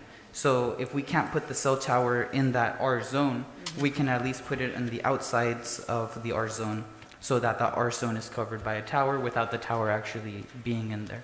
Because if you have a block, if you have one tract of residential zone and it's surrounded by mixed use or commercial, that's fine. You know, the cell towers are going to be around there. The problem is when you have a whole suburb, right? When you have residential, residential, residential, residential, residential, and no commerce around it, that area is not going to be covered. And so connectivity in a rural place, we're trying to tackle that. We need those cell towers there. So we need some kind of designation if we're not going to have them in the R zone, to have them in the outer zone. But that being said, I mean, I'm not against this item, but I am definitely wanting to make sure that we get the connectivity if this passes. Oh, okay, point taken, Mr. Reyes. On that, I just have one thing, quick. Who, if, for example, like he alluded to, having a process in place to make sure certain things don't happen, who does that? The Planning Commission? Does I that didn't come under- from the planning commission? In terms of They're locate- recommending, that's what they do, right? I didn't hear the question. So he said something that there should be a process in place to make sure that they do it within the guidelines and the zoning and all that, right? I think that's what you said. There should be a designation to Right. make sure that in the outer Right. edge of those R zones. So Yeah. what I'm saying is who does that? The We planning work- department? Yeah, planning, planning but also in guidance by federal law as well, in terms of, sometimes we don't have some discretion, but right now, we're not making a determination on the actual application itself as to where it's going. All we're doing right now is making a determination and not consistent with a public facility, because if we do make that consistency finding, we're saying that it is a public facility and thus it can go in that zone. But if you know there was a determination by the planning planning director specifying why it's not consistent with a public facility from size to what the code provides. The actual application, it's going to be in the process and look at the location and the like, but right now, all we're looking at is a determination of consistency, if it's consistent, and the determination that was made by staff and recommended by the planning commission that is not consistent with the public facility. Got it. If it was, then if the determination was otherwise, then they would process their application as being consistent with the public facility and would process it in the residential zone. But I know there's also a representative here from the applicant. I know they have some thoughts on some locations, so they may want to comment. And I do know they have a speaker card Right. submitted. Okay. Okay. We're ready? Mayor, if you wish, maybe we can call the people that wish to come Right. up and. Okay, well, while we wait on that. Thank you, Mr. Figueroa. Sure. We have Christine Webb.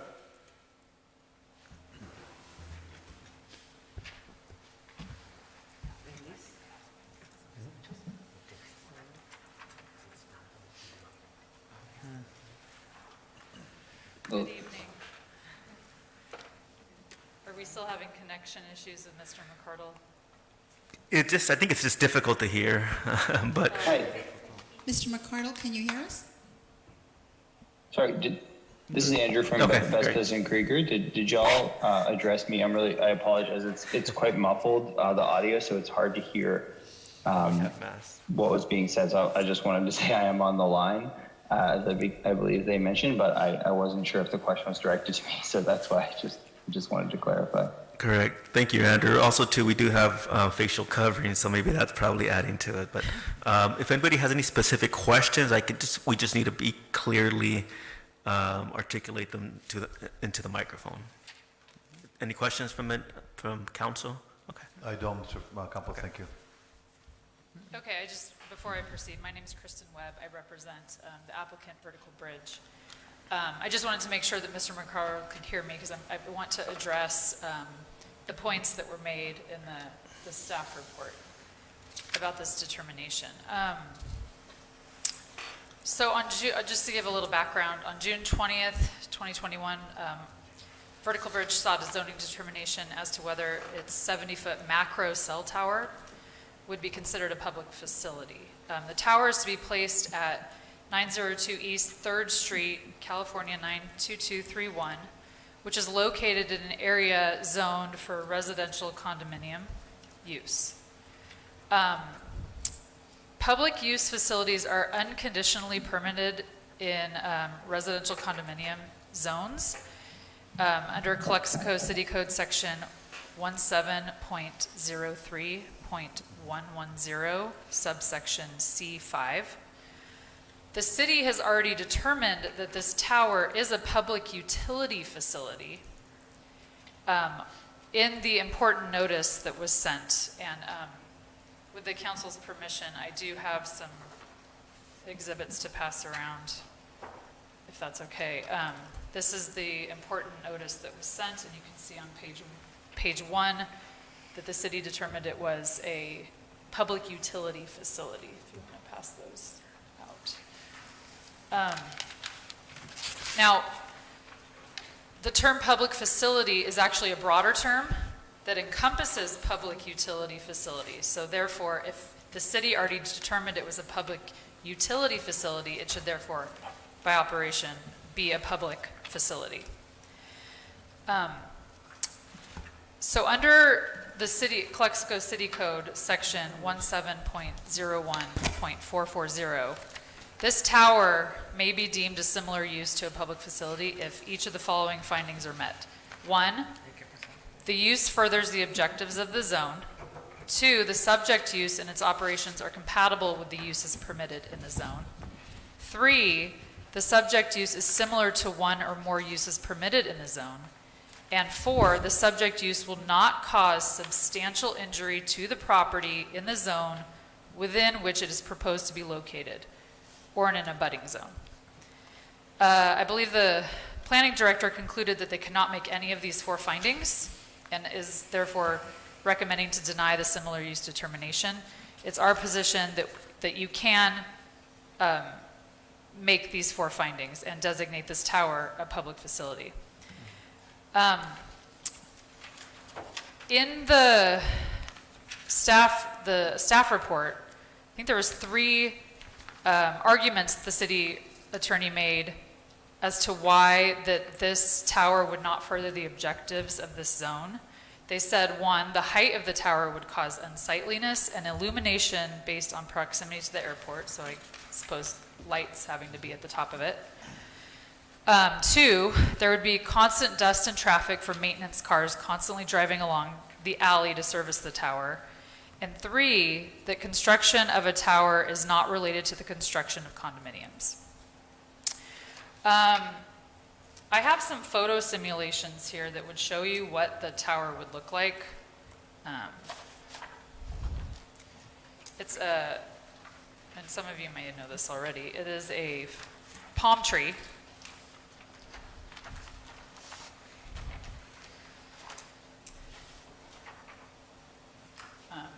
We have pictures of what the zone looks like now, and then a picture of the palm tree. So the tower looks like a palm tree. Here's, just pass them out. So, as you can see, it's not. It's designed to meet the aesthetics of the zone. Instead of just putting a pole, it looks actually like a palm tree. As for the illumination, the FAA determined that there would be no lighting necessary. It's not necessary for aviation safety. And I also have the FAA determination that no lighting would be needed at the top of this tower. As for the dust and traffic from maintenance workers, that's going to be a very minor issue. Just want to comment that we do have time limits on public comment on the item, so. Public, okay. So I'm not sure where we're at, I'm not keeping track, so. But I can give you a much shorter version of my pitch then. So am I limited to 3 minutes? Is that what you're telling me? That's generally the standard here. I just had figured that this was up for discussion, and we're not under the public comment section, but. Well, on agenda items, comments on agenda items are under 3 minutes. It's a reasonable regulation. Okay. Thank you. Then I won't give you, I'll give you my elevator pitch then. There is a significant gap in coverage here. And this tower would help that gap. And I have coverage maps for you. You'll see green is coverage, red is not. I have a question, if I may, Mr. Mayor. You're done? Or? I'm not done. Do you want to wait? Well, I was going to make a question to the presenter, if I may. If this is denied, or if this proposal is passed, and also for Figueroa, because you know the zoning determination as they stand right now, if this particular zone is not allowed, I know that most of 1st to 5th Street is mixed-use commercial. Isn't there a vicinity location where that can be put, or no? I have, he is the one who scouted the site and has been working on this for over a year, I believe. So he can speak to why this is the only site that will work for this tower. But yes, if, I would like to hear that at some point. Okay, maybe after. Sure, of course. Okay. T-Mobile was the one that engaged Vertical Bridge to find this tower site within a specified search ring to boost coverage. And as I said, extensively looked at different sites and did an exhaustive search. And this is the site that was determined that would work the best. The city must defer to T-Mobile's design of the cell network under federal law. Vertical Bridge found a former warehouse property, but is now zoned residential. So that it's not going to work. We're ready to remedy the significant gap in coverage. T-Mobile has signed a lease agreement with Vertical Bridge for the site, and Vertical Bridge has signed a lease with the landowner. And the Vertical Bridge is proposing the faux palm camouflage design to meet the area aesthetics. And we've engaged with the city in good faith in an attempt to remedy the concerns. But the city cannot prohibit service in this area where there is a significant gap in coverage under federal law. The similar use zoning determination should be approved because the proposed tower meets all of the requirements under the city code to be deemed public facility. Like I said, the city already agreed that it was a public utility facility, and this is a much broader definition. If the zoning determination is denied, it will constitute an effective prohibition of service, and the Federal Telecommunications Act outlaws an effective prohibition of service by a city. There is an effective prohibition of service here since there is a gap in coverage, and we've conducted a thorough site search finding no viable alternative sites. Mayor Moreno, if Andrew McCardle can hear us, would you care to provide your point of view on the matter, please? Sure, yes. Hi, can you all hear me? Yes. Okay, great. So, sure, I heard most of that, a bit cut out, but I'd be happy to speak on it generally, and then if you guys field any questions, I'll be happy to do that as well. So, just to start, I really want to focus in on, as staff did in the zoning determination as well as the report, on the required findings in the code section that you have to be able to make in order to approve this request. And I do want to clarify a procedural point, which is that you're not actually, this decision would not be addressing the application as a whole, the main application for the tower. It's focused on this request for determination of similar use. And I know it's laid out in the staff report, but I just want to reiterate that. One of the main points, I think, findings to focus on are findings two. All of them are important, of course, and I don't want to take everyone's time to go through rehash everything that's in the report, but if we go to finding 3 specifically, the subject use has to be similar to one or more uses in the permitted zone. And while I don't agree that a cell tower is definitively a public facility, I believe the representative mentioned that. I don't know when or where the city had made such a statement, but here we're focused on whether or not this 70-foot tall macro tower is similar to the already permitted uses in a residential zone. And as you can see in the detailed analysis that planning department provided, it is not. It's not to say that in no instance could an antenna be similar to a public facility or public facility use.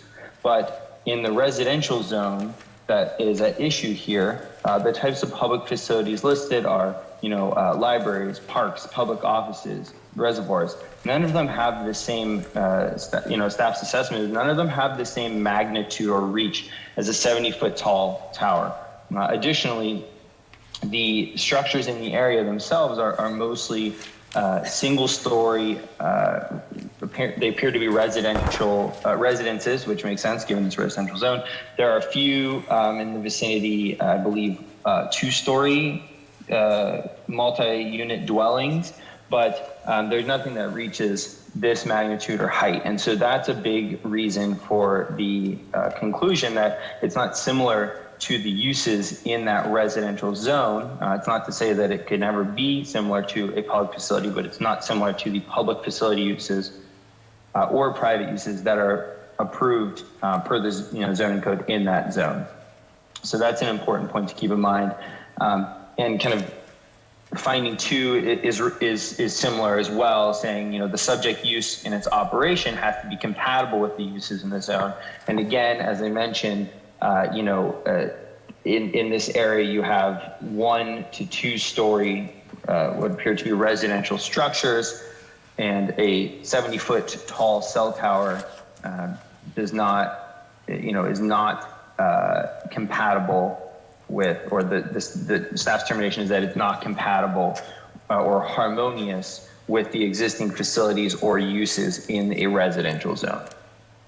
And finally, just with regard to the legal argument, and I apologize, I only heard part of it, so I do want to just caveat that, but the discussion about whether this is filling a gap, there is a federal law that addresses places some limitations on a city's ability to regulate installations, but and I just want to say, as far as I'm aware, the only official applicant, and someone can please correct me if I'm wrong, is Vertical Bridge, which is an infrastructure provider, meaning that they install a tower, and they're, from a business perspective, then they seek to rent out or lease out space on that tower to various wireless providers. I believe T-Mobile is mentioned, but I don't think that T-Mobile is an actual provider.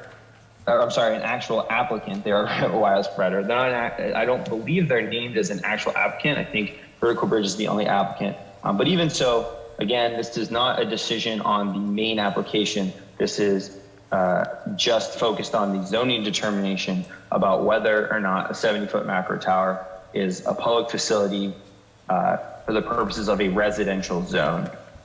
So that's my little reply, but I'm happy to field any questions I can.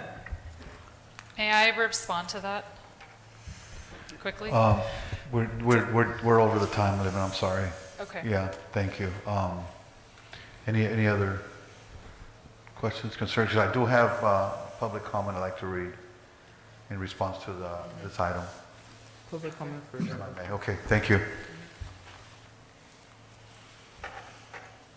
So this is from Mr. Arturo Rioseco. It was sent today.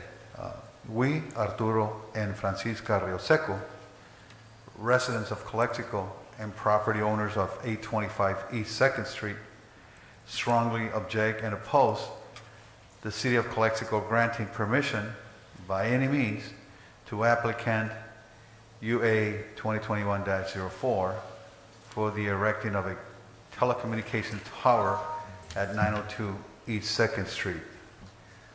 Parentheses 8 p.m., semicolon 058-551-029, semicolon, period.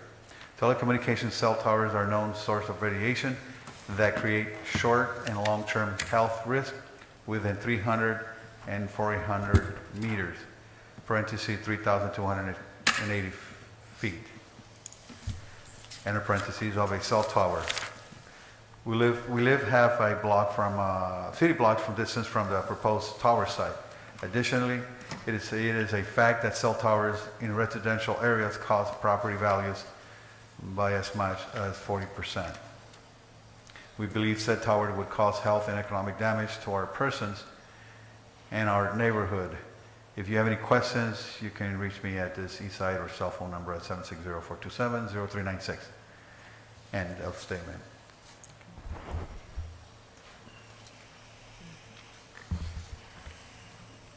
So now is the gentleman done? I mean, he's logged off. Yeah, we were just here to answer any questions the council Does might anybody have have. for the gentleman? Was he going to comment on why that's the only site? If you would like to make a public comment. Okay, but hold on, Mr. Doña. I'm addressing the gentleman. I think he's still on. And we'll get to that, right? I did notice he was there. Okay. So I guess my first question is, is he still on? Does anybody have questions for him? Unless, I think Andrew, I don't know if you have anything else at this point in time, but if council has any comments. I don't have anything, Mr. Garcia, Mr. Hernandez? No, I don't have any. Okay. Yeah, and then just a point of clarity again, what we're determining here is a zoning consistency with a public facility. We're not making a determination on the actual application itself. Depending on your decision today, then that will that will impact, or that'll, how we process the application itself. So it's not a decision on the application that's been submitted, it's just on that determination of similar use. I understand that, that makes sense, but Yeah. the only question that I have that I would like an answer Sure. from anyone is, if this is denied, what's going to happen? Do you have an alternate site, or why is this particular site so important? I mean, somebody else another member can speak on the item. Yeah, it's my question. Yes. Okay.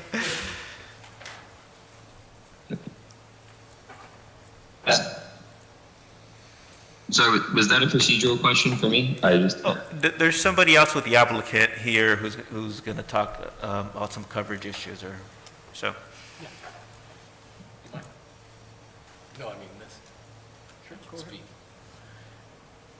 My name's Gary Castle. I'm the original applicant, or actually the applicant basically for the... Sorry. Just speak, yeah, put it closer, yes. Can you hear me now?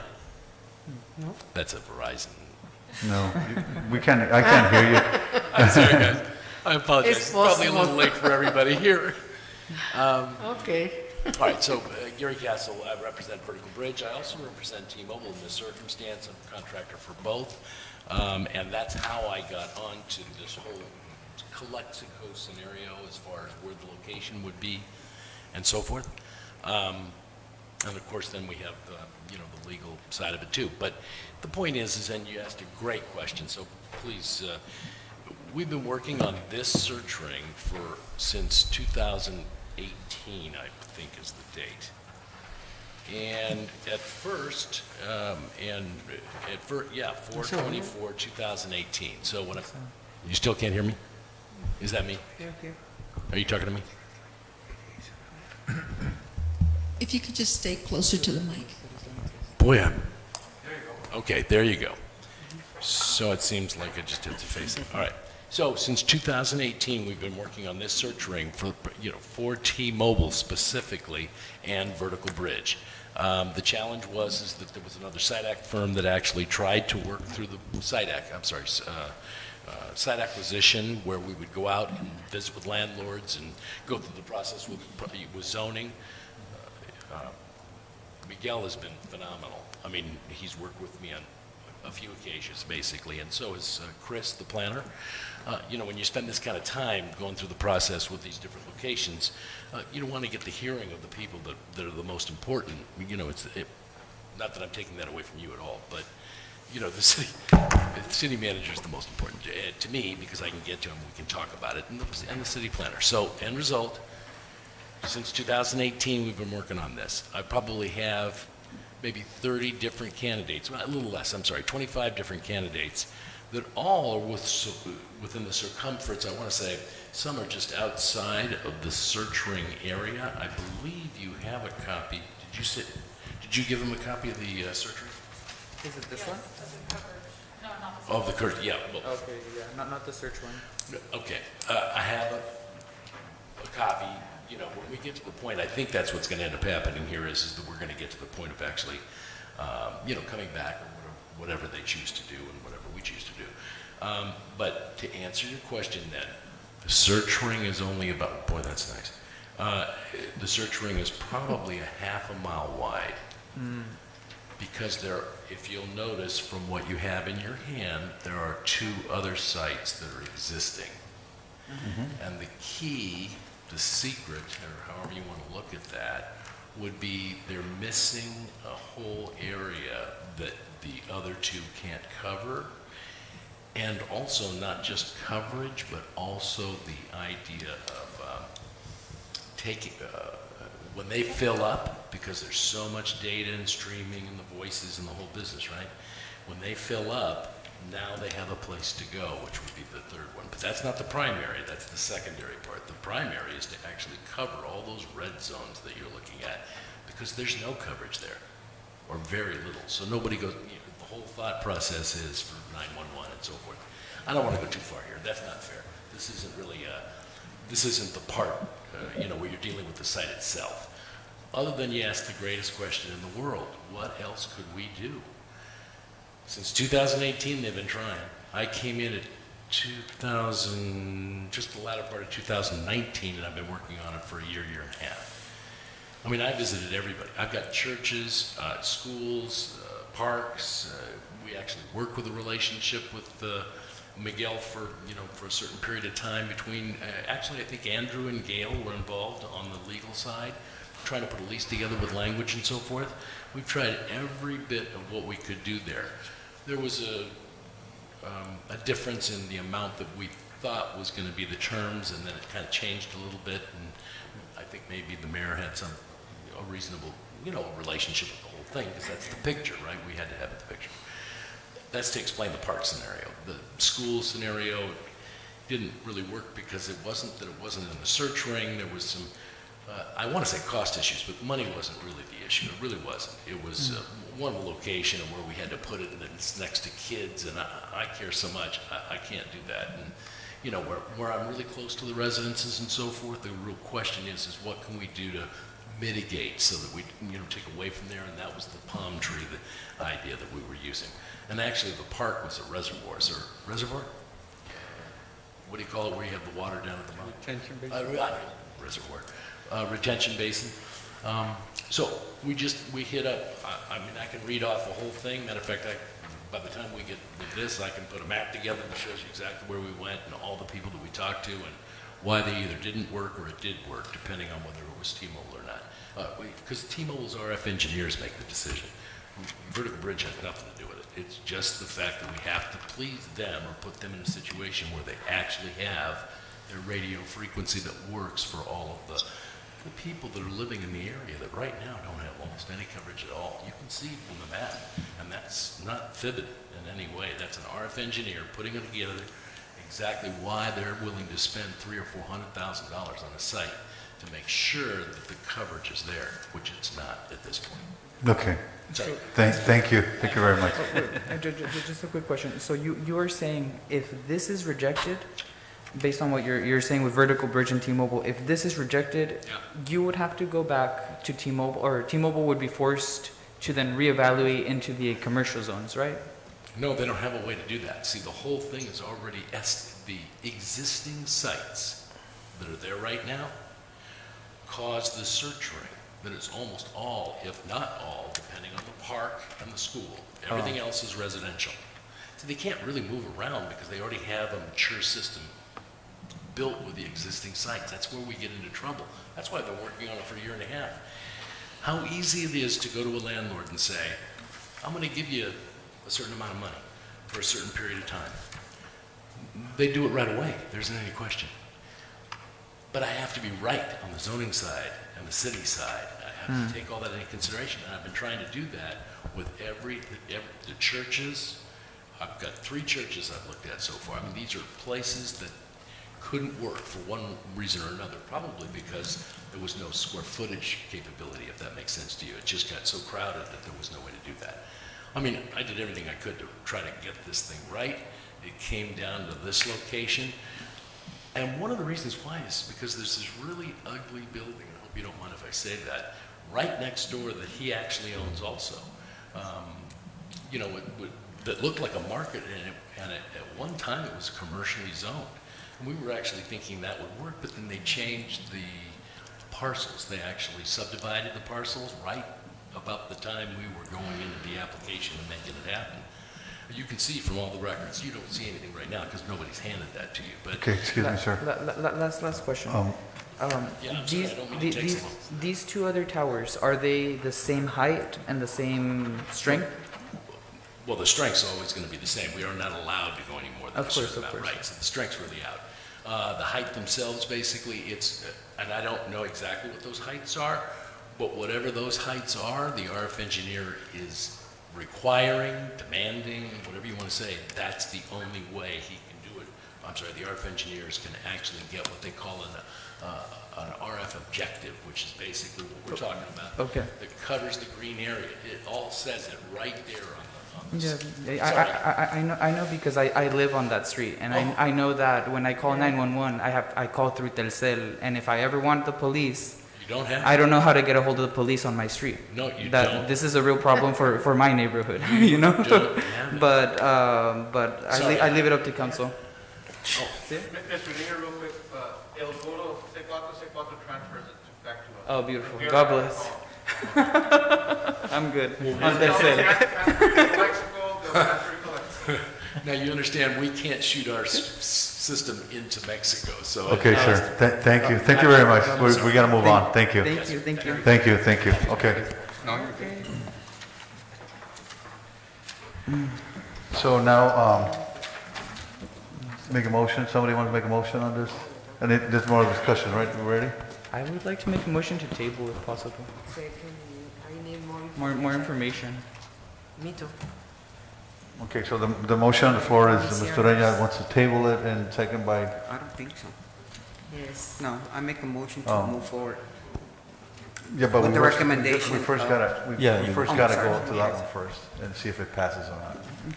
And then we'll address it. Okay, so the motion by Mr. Reña is to table this item because it doesn't have enough information, and a second by Mrs. Romo. Okay, so all those in favor? On this, yes, question? Uh-huh. Yeah, you know what, when this came before the planning commission, I happened to be in the audience, and they had a very robust conversation, not conversation, but discussion also. So, and I just want to say that, you know, I just sat there and listened to all the arguments. So, again, this is just me. I stand behind the decision of the planning commission. I think they did the due diligence, so that's just my comment on that. I'll go ahead and withdraw my motion. You withdraw the motion? Okay, so the motion is withdrawn. I believe you have a motion now, Mr. No, Hernandez, I'm also with which is to the approve. planning. Move motion to approve. And anybody want to second that? I second. Mr. Garcia will second that. Okay, any discussion? Motion approved for the Thursday? See a motion to approve staff, As presented. staff recommendation. As presented. Yeah, as presented per staff recommendation. Yes. Okay, you're okay, okay. So all those in favor? Aye. Aye? Aye? Aye. Aye, okay, 5-0. Thank you very much.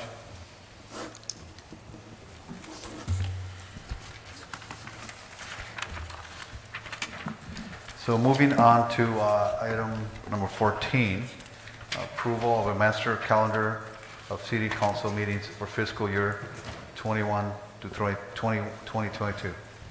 Mayor, we're proposing that this city council consider a full fiscal year of city council meetings. However, there are two recommendations from the city clerk and myself, which is the first meeting in January because of the holiday season break and the fact that staff more than likely is just going to be returning to work. And the second is related to the first meeting in August because that is when our city clerk is engaged with the election nomination period for the general elections of next year. So with that said, that's the request that we have for you. Okay, I make a motion to approve. Second? Second by Mr. Ureña. Discussion? No discussion? All those in favor? Aye. Aye? Aye. Mr. Hernandez? All those in favor? Aye. So it's 5-0. Thank you very much. Moving on to, We have comments? 15. we already voted.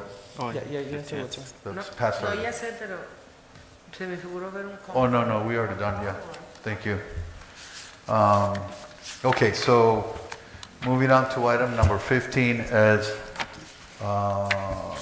adopted a resolution number 2021. Mr. Figueroa. Yes, this item came up after we published the agenda. This is an opportunity that stems from the Federal Aviation Administration. It's in a grant in the amount of $22,000 for the city of Calexico International Airport. This is what we consider an over-the-counter grant that requires city council approval. The reason that this is a time-sensitive item that cannot wait is because we need to provide a response by next week. So with that said, it's accepting the money so we can go ahead and implement and use it for airport services here in Calexico. Motion to approve? Okay, anybody make motion? Second? Oh. Yes. Okay, yes. Yeah, whatever. Second. Okay, all those in favor? Aye. Aye. Motion carried 5-0. Thank you. Moving on to item number 16. Mr. Figueroa. Yes, Mr. Mayor, again, a time-sensitive matter here. What we're looking here as is a subordination agreement with Oryx Real Estate Capital. This is pertaining to the Calexico Family Apartment Project. What's pretty much happening here is that the first loan on the project is expiring. In this case, there is a need for a subordination agreement so the refinance that they're looking to accomplish can get done. One of the good things about this is that the original loan from the redevelopment agency in 2003 for $400,000 will get paid off in addition to the interest it has accrued. So in this case, what's needed is, in order for this to proceed, it requires the city council to accept the subordination agreement. But it's good for the city, no? It is, and I do want to point out that this is a redevelopment agency loan for which the city will not see in its entirety the money come, but we will get our fair proportion for the redevelopment trust in Imperial County. Okay. What's the percentage? Motion to approve. It ranges 20%, sir. It ranges 20%. 20%? Okay, I make a motion to approve, second. Motion to approve. Second. Second by Mr. Hernandez. All in favor, or any discussion? No? All those in No. favor? Aye. Aye. 5-0. Thank you, motion carried. Items for future agenda. I had two. Mr. Orenz, go ahead. For the budgetary amendment, to see the responsibilities for the operator, if we could get it to 50/50, see if that's not being done, for it to be proposed. And then the second one is to analyze our services with Community Spectrum. And for that one, I just want to briefly comment. The County of Imperial very recently went through a process in its budgetary process where they actually looked through all of their services and contracts to try to save some money. I think we should do that, piece by piece on basic things like IT. But Your two items are noted. But two items. Yes. You have a comment on this, Mr. Garcia? Well, a comment, but more than a comment, also a question. I know in the past, commissions received training. Have they completed the training? City Clerk, please. No, they haven't completed the training. There will be a second training coming up following the September 1st meeting where we'll be introducing some ordinances to change municipal code regarding the commissions. So we should be following up with the second training, and then they would be going to they would be able to start their regular commission meetings. Okay, so early part of September, the second. I'm expecting, training. yes, right after Okay, the okay. September 1st meeting. Yeah, because I do want to make sure that it's done as soon as possible so we can engage, those, commissions. And I think, it's not that I'm going to revisit that item that was pulled, but I think, those conversations need to start happening. So the sooner the better. And that hopefully we can bring back, all the commissions from Measure H committee to bid, everybody. So thank you for that. Councilman Garcia, I have here noted, given a previous comment you made at the beginning of the meeting, your interest for us to follow up on the partnership with social service clubs as it pertains to the signage, right? Correct. Okay. Okay, Ms. Fernandez, you have anything for future agenda? I don't have anything. You don't have it, thank you. Ms. Ramos, do you have anything for future agenda? No, ya no. You don't? Ya lo tiene. I only have one item, Mr. Figueroa. There, a while back, we had approved the speed humps over there by Kennedy Gardens. I think 2 out of 3 streets were approved, and just an update on that. Have those been up there, or is it a process of putting them up? Yeah, we definitely have an update on that, absolutely. All right, thank you. Okay, so, you need a motion? I Yes, just go forgot ahead. something Go that ahead. came up. Miguel, also, where are we with assistance with, utilities, assistance to individuals? And I bring this up because of the recent discussion that has taken place, and, fortunately, Director Gonzales left, but I wanted to ask him also in regards to the ACA that went up, and that, I know people are going to struggle, well, all of us are going to struggle, because, again, it's something that is not easily understood, how it's going to go up, or electric bills are going to go up.